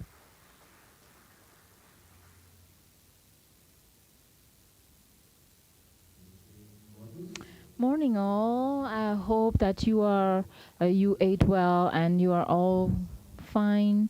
So let us give the technical team a little time to provide the visual aids. Okay, so let's start immediately. No more introduction. Let's tackle with the subject. So to start with the first project in blue economy, I'll tell you a story. 30 years ago, even more, maybe 50 years ago, a company have settled in Madagascar, and take up a bold company to work on shrimps. In shrimp sector, in this category, this is part of the best red label shrimp in Madagascar. And then they also worked on crabs. Why the crabs? Because we have mangroves in Madagascar. We have many enabling environment for crab production. So we have 90,000 tons of market opportunity. So we need to valorize it. And this company, this project aims to build up to provide the best crab in the world. This is a project that address different solutions because crab is not yet valorized and crab aquaculture is still aggressive. We need to improve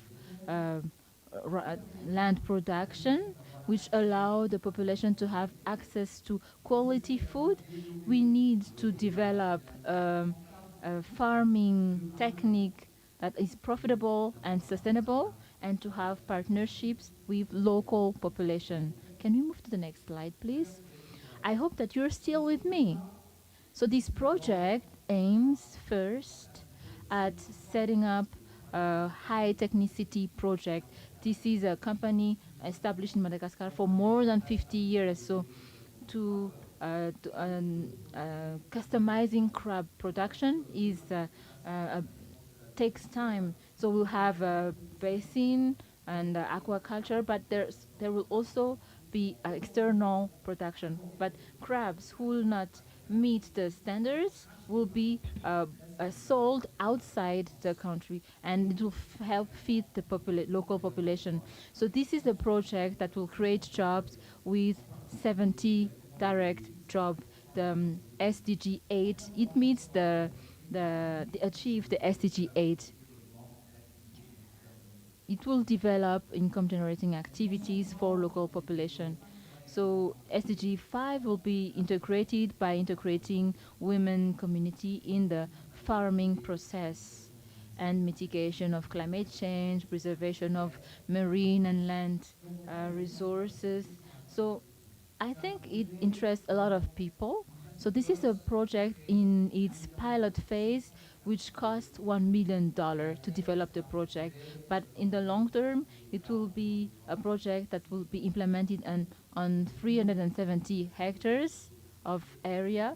So we need buyers, technical and financial donors, technical and financial partners to be able to scale that project up all over the Indian Ocean. Can we move? Can we follow up with the second project? Let's change a little bit of context. Still in the blue economic context, but this is about sustainable development held by a public agency, Malagasy Public Agency, which promote the valorization of marine sea waste. First, waste produced by boats, organic, liquid, are dangerous for the species and for the ecosystem. Second, because the ports need that they need a performing waste management, recycling, and revalorization of waste. Madagascar wants to implement MARPOL Convention, so the ports need an intensive use of energy for that. So this project is also fall under energy transition, but that the SDG 7 is providing. We need to protect ecosystem, reduce greenhouse gas emission, that it will be a replicable project. This project will be implemented in 6 ports of Madagascar by APMF. Next, please. In terms of key activities, we will need to involve the private sector in this project in a context of public-private partnership. First, to build up infrastructures, because for waste valorization, infrastructure is a completely separate activity. And then we need to manage those transformation unit, like processing unit, by private companies.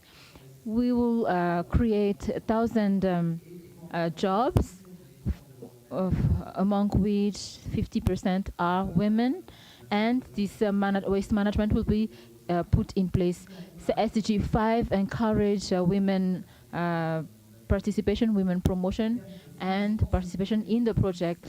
This project requires $6 million per port, so $30 million for the 5 ports that I've mentioned earlier. So this is a feasibility studies are on the way, and it will be replicable to all ports of Madagascar and all ports of Indian Ocean. It's really good that Madagascar is leading this dynamic so that they can implement all the aspects of ADDOI. Next, please. Okay, sorry you will be fed up of me, but I'm here. Still continue. The next project is the most ambitious and the most bold of this conference, the boldest.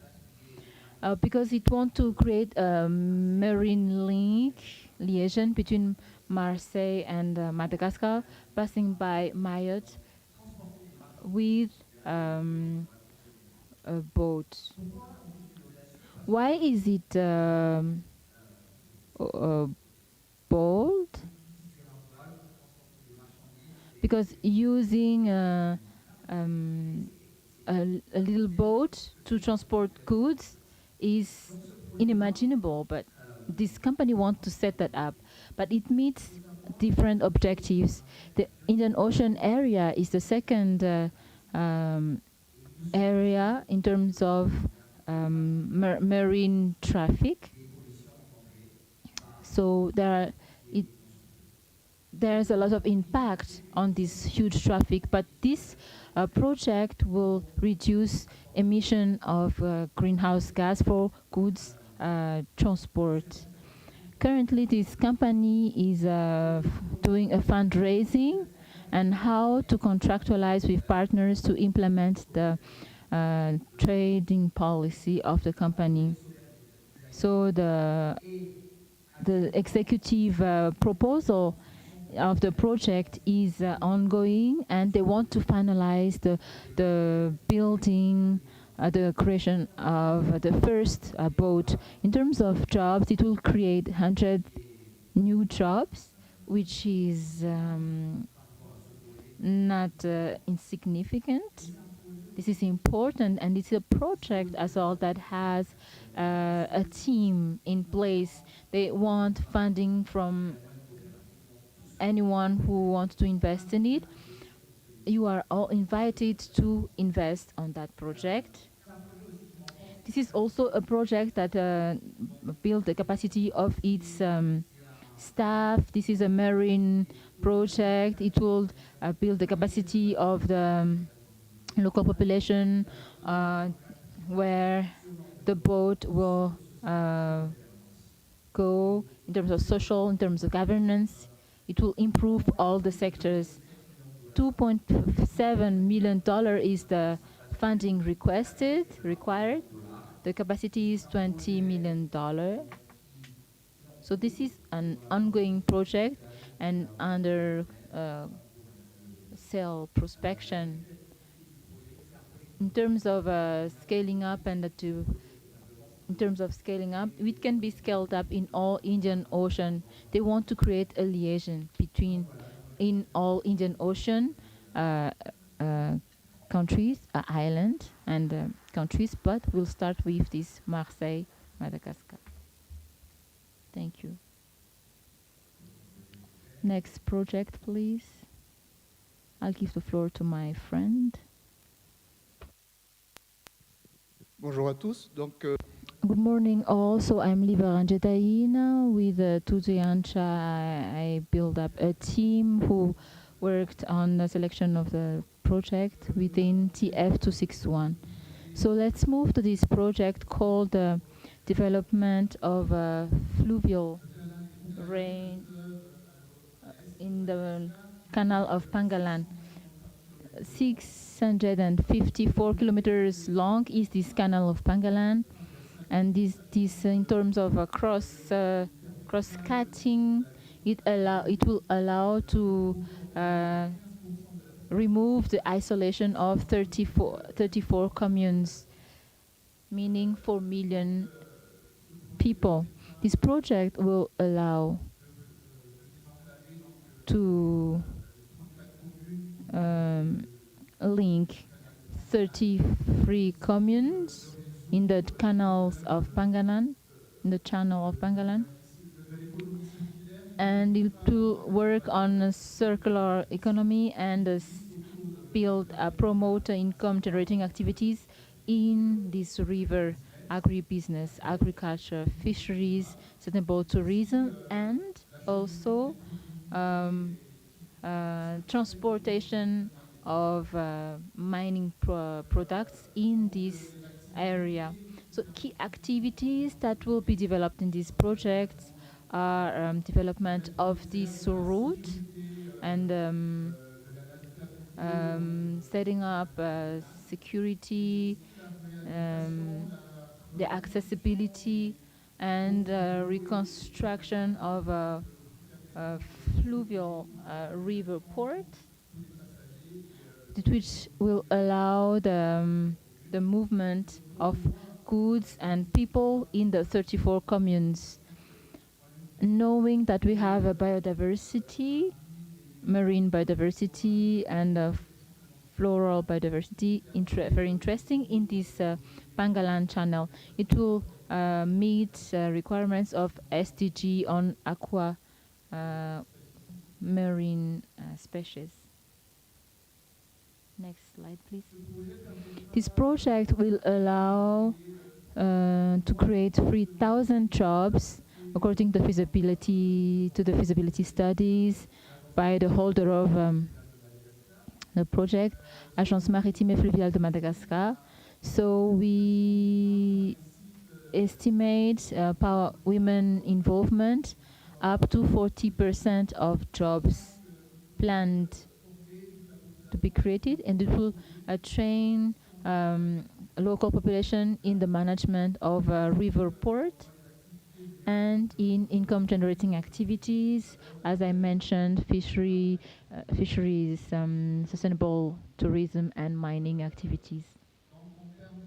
So in terms of environmental impact, There will be a preservation of marine and land resources in this channel of Pangalan, integration of all local communities, and governance of the project between the state represented by APMF and the local community and the private sector that we call mobilization, where we call mobilization of investors so that private sector take part in this project, because we need funds which is from 5 to $10 million per port. The implementation of the project will be done for 7 years, and it will allow activities in the river of Pangalan to get back its value. In terms of replicability, the capacity of private sector to manage this project and to be able to scale up its experience in other Indian Ocean. Thank you. We'll move to the next project, I think.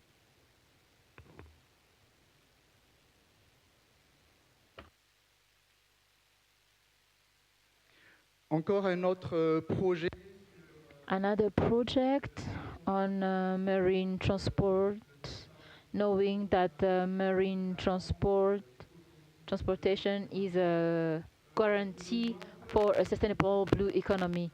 This joint project that presented by two, but here we want to revalorize and rehabilitate the regional port. We are talking about Madagascar ports here, knowing that the issue around this project is the oldness of port infrastructures.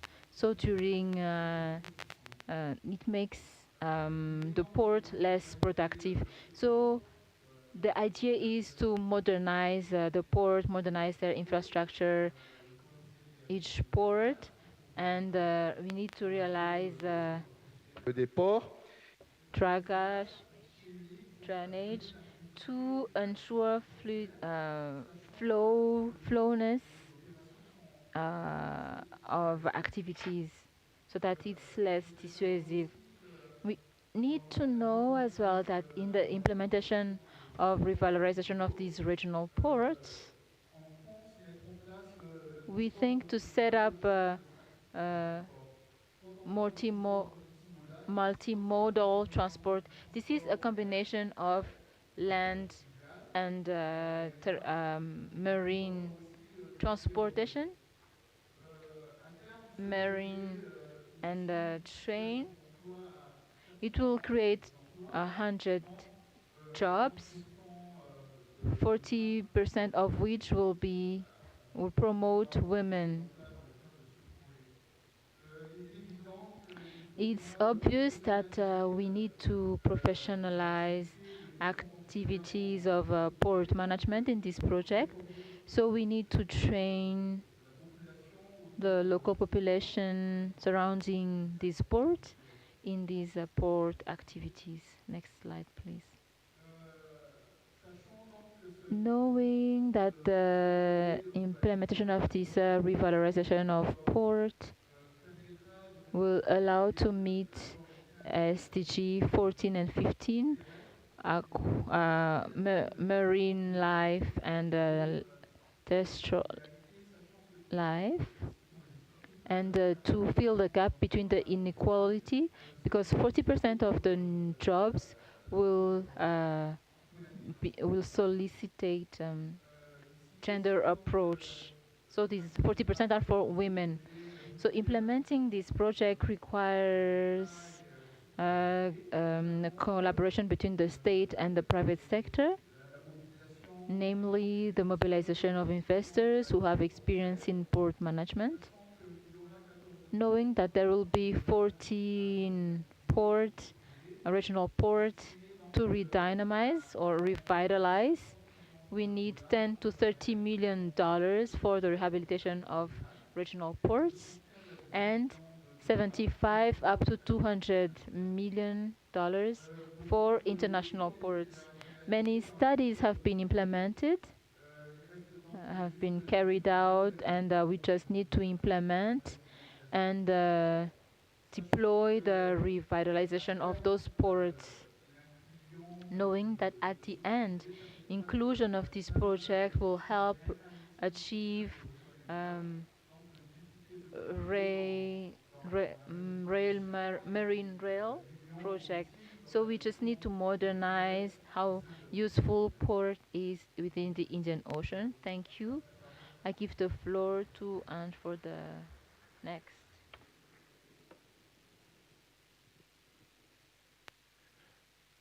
Le projet suivant, s'il vous plaît. Next project, please.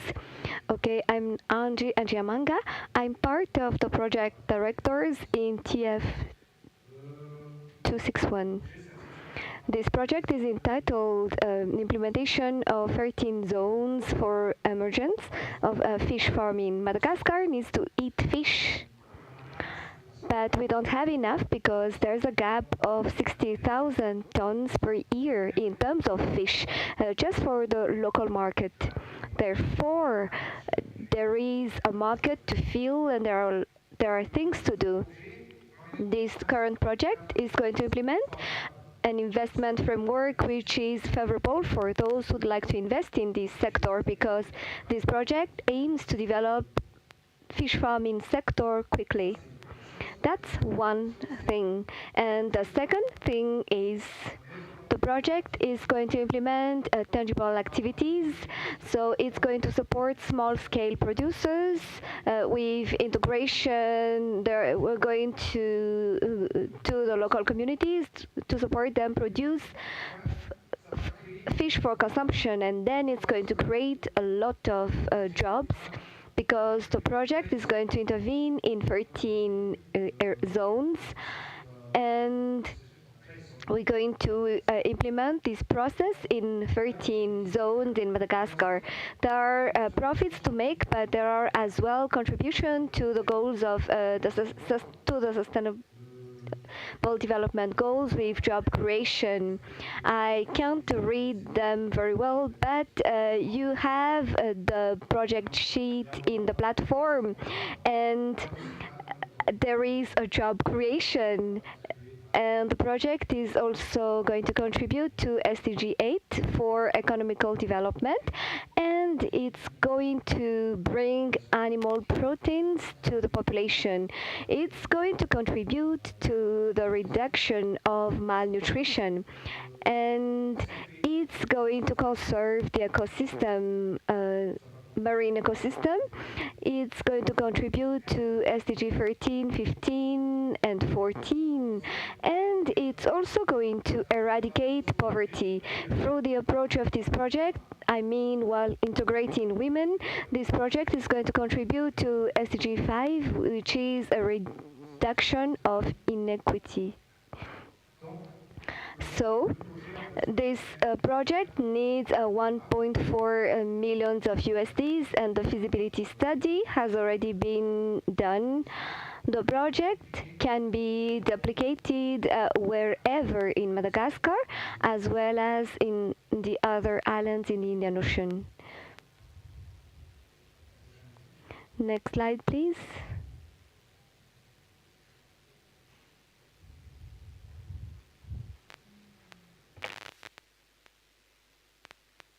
Tsara tilapia.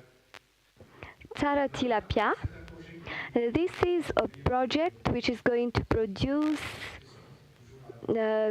it is still linked with the 13 fish farming zones. As it's a project, it aims to triple the consumption of fish per habitant. And we need to understand that Malagasy population consume 4 kilograms per person per year.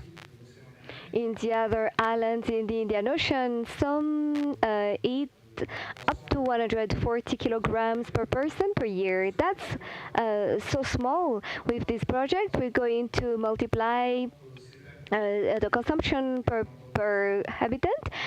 We have already seen that project in some areas, and we're going to implement it in Madagascar. That's a fish farming project establishing fish farming which are quickly producing for fish. Donc, comme le précédent projet aussi. For the next project, with the protein support, we're going to reduce malnutrition, and we're going to create jobs to contribute to SDG 8 and 2 for hunger eradication and poverty eradication, because this project is going to hire people, especially local people.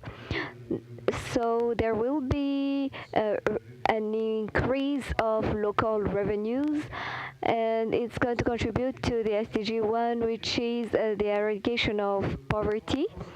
And then in the project approach, promoting the gender approach aspect, we contribute to SDG 5, which is the decrease of inequality between people. This project needs 3 million USDs, and the study of feasibility and has already been done. I've omitted some information on the former project, where the project is already ongoing, and it's ready to be implemented as soon as we have necessary investments. Thank you.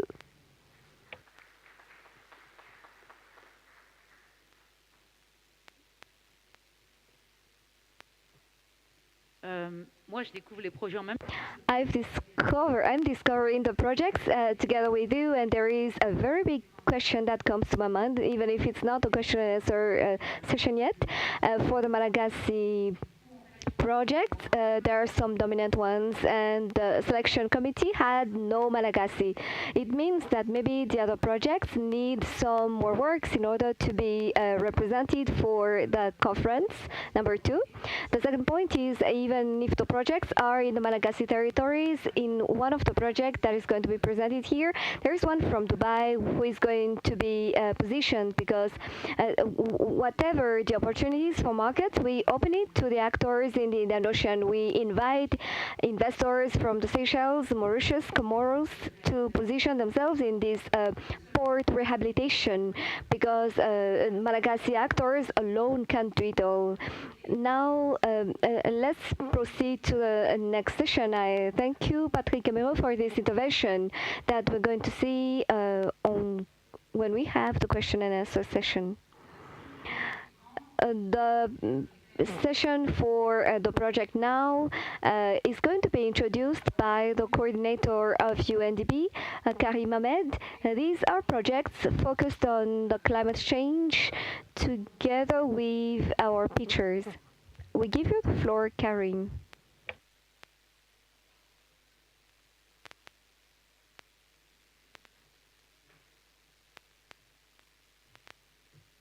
Merci, Romy. Bonsoir à tous.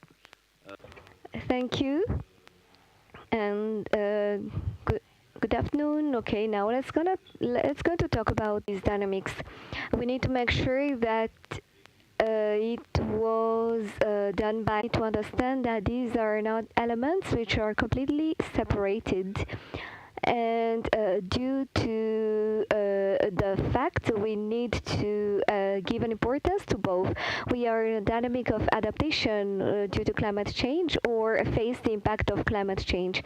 This investment project should take these two elements into consideration, contribute to the adaptation and to the mitigation of climate change.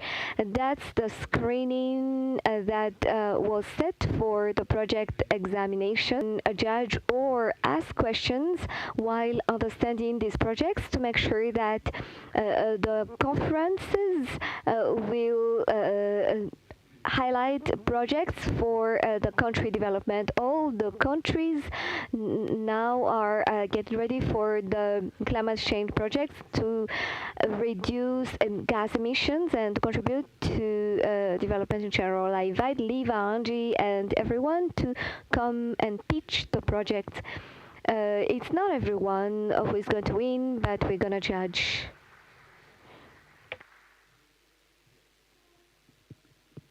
Merci, Monsieur Karim. Thank you, Mr. Karim. We are going to have a look at a new topic, which is on climate change. In this topic, we will have more projects in the Indian Ocean. You will see it, but we're going to start with a project for renewable energy, which is called and which is led by an innovating company which is called Quake Solar. This project aims to implement a photovoltaic in Vinankarin in Atsira Bay, providing 5 to 15 megawatt with a battery of 1.6 megawatt with 3 phases for the commune of Vinankarin. This electric sun plant is going to provide a stable and clean energy, which is always available during all year long, and which is competitive in terms of price. In terms of problems, the fact that we don't have enough energy now, we know that the energy, especially in Madagascar, is not performing well, and the solar energy is less exploited, despite the thousands of hours that we benefit from. So it's necessary to involve actors of private sectors in renewable energy. In terms of objective, this project aims to increase the performance in terms of energy in the region, especially Vaknakaja, in order to make the town independent, for it not to depend to Tana anymore, because it still depends in Tana, and then to provide a saving of oil of Jirama and duplicate this project in other territories. We're going to start with 15 megawatts in Vinankarena, but it can be 20 megawatt in Bueni region or an Alamanga region, and duplicate and stabilize the energy distribution due to blackout, during which the small companies are facing cautions to reduce their activities, and we have a very big loss due to the electricity cut, which is always coming. First of all, we need to implement the solar plant, and 6,000 tons of CO2 can be avoided per year. It's gonna need 13,000 households are going to have access to this electricity, and it's going to add an energy based on hydrogen. When we use a photovoltaic plant, this project aims to create more than hundreds. As we said, SDG 7 is our target on the energy and the use of sustainable energy, as well as the SDG 8, which promotes job creation, and SDG 11, which support cities and sustainable communities. In terms of impact, there will be a reduction of CO2 emissions thanks to the use of green energy, and it's less polluting than the one we're using now.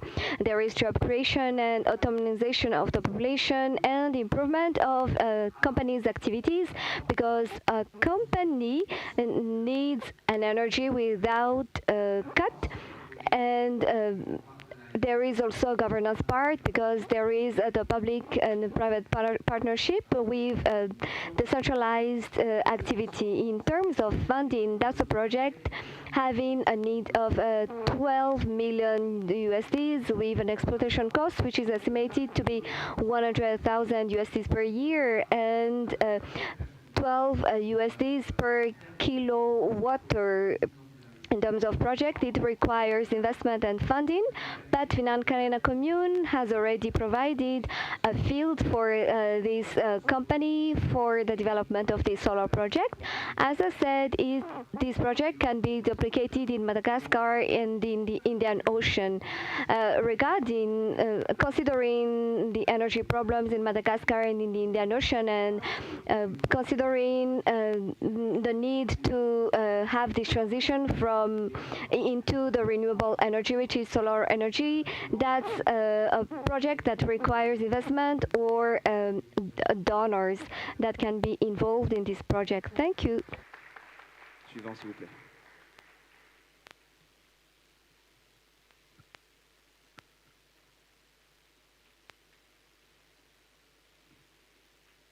Merci. Donc, thank you. We're going to talk about another project which is provided by a project holder from the Comoros, which is called Green Rolloads. It is an hydrophonic culture. What is it? That's the culture of a plant that is done on a substrate neutral, and it is done through providing nutrients which are necessary for the plants. We don't need a big surface, and there is no need of a huge a quantity of water, and it can help develop the culture without using a lot of things from the environment. It can be done at a small surface while providing work for local women and men. This company is a combination of technology and food production, and which is of high quality and efficient. When we say new technology, it means an innovation. They are committed to improving the taste of veggies and to improve their nutrients values. I identify SDG 2, which is the reduction of hunger, and SDG 3, which is best quality of a product. There is at the same time education experience and research in hydroponic, and the aim is local and international market. What are the problems which are issued from this project? I mean, through the intervention, through this project, the surface of the cultivable plot in the Comoros are not enough to grow. In terms of objectives, we need to have an intensive farm producing high quality production, and the research quality are in the agricultural field. The taste of the veggies will be very good, especially for the international market. In terms of leadership and teamwork, it's going to be productive for the local men and women who work in the farm and reduce 90% of the harvest work. The key activities are the three cultures are tomatoes, 2,100,000 per year, and cucumber 250,000 kilograms per year, and green pepper also like this. And this requires management and researches. Therefore, in terms of implementation, tools are needed for distribution and exploitation. There will be stations for processing and washing. In terms of use, in terms of jobs, it's going to create thousands of works on the first phase. In terms of capacity, there is an implementation of the project and expertise at the same time. The need of this project in terms of funding now is 3 million USDs, which will allow to buy hydroponic container and to rehabilitate the land and the site. The type of funding which is required is a bank credit, long term with a low interest rate. Thank you.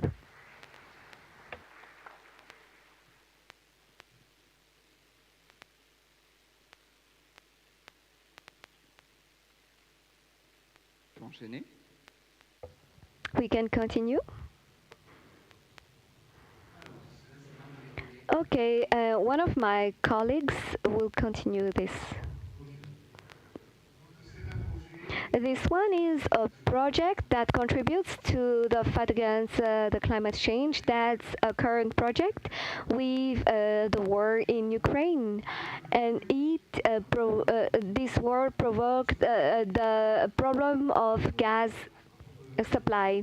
This project aims for the fermentation in Mauritius, but it's going to be implemented in Madagascar. You see the regional cooperation in this way in the Indian Ocean. It's a production of we're going to use waste and wood and to change them and export them. As I said, the development research was done in Mauritius, and now the project holder would like to get land and implement a firm for processing in Madagascar. So with that plant creation in Madagascar, of course, we're going to create jobs, we're going to create wealth and eliminate poverty. We're going to contribute to the SDG 1 for poverty and 8 for economy, and preserve the environment, because the use of combustibles is a part of the carbon print. So at the same time, we have circular economy with the waste processing, but we are also going to create direct jobs and in a direct and indirect way at the local level. As it was required by the committee, this project was kept because it adopted the gender approach in its steps. We're going to contribute to the SDG 5 through it. However, we need 2,700,000 USDs to implement this project. That's the applicable project in Mauritius and Madagascar, but especially in all the islands in the Indian Ocean.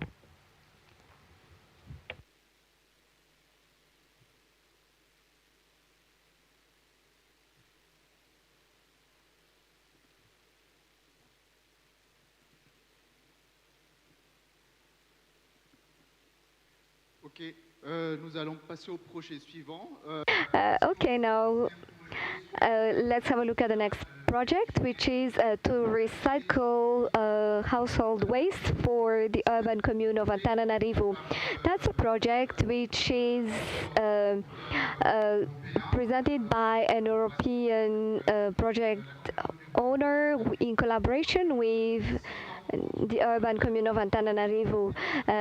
Talking about the SDG 13, this project allows us to reduce poverty and allows us to implement the SDG 15 on terrestrial life, which is written here, as well as SDG 11 for a sustainable community living around the waste areas in the urban commune of Antananarivo.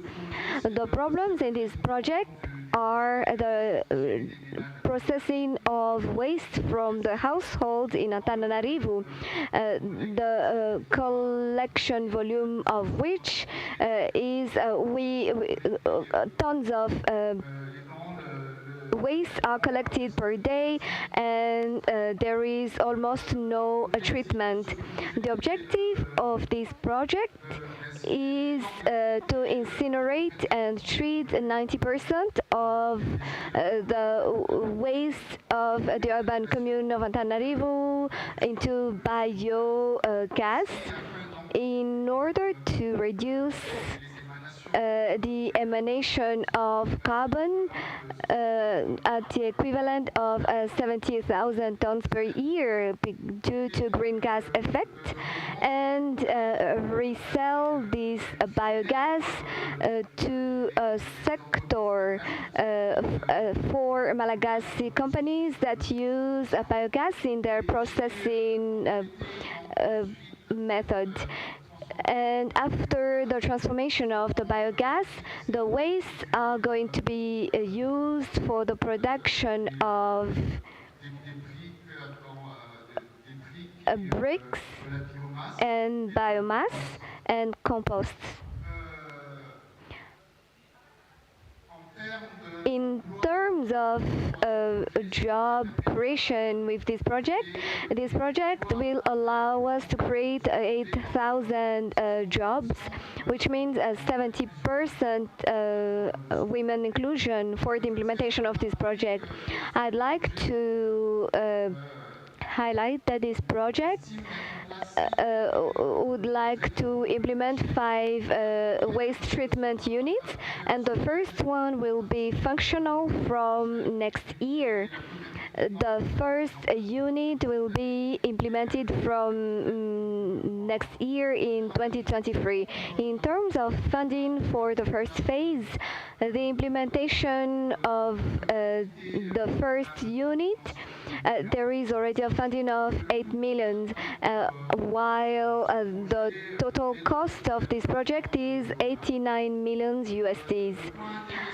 The interest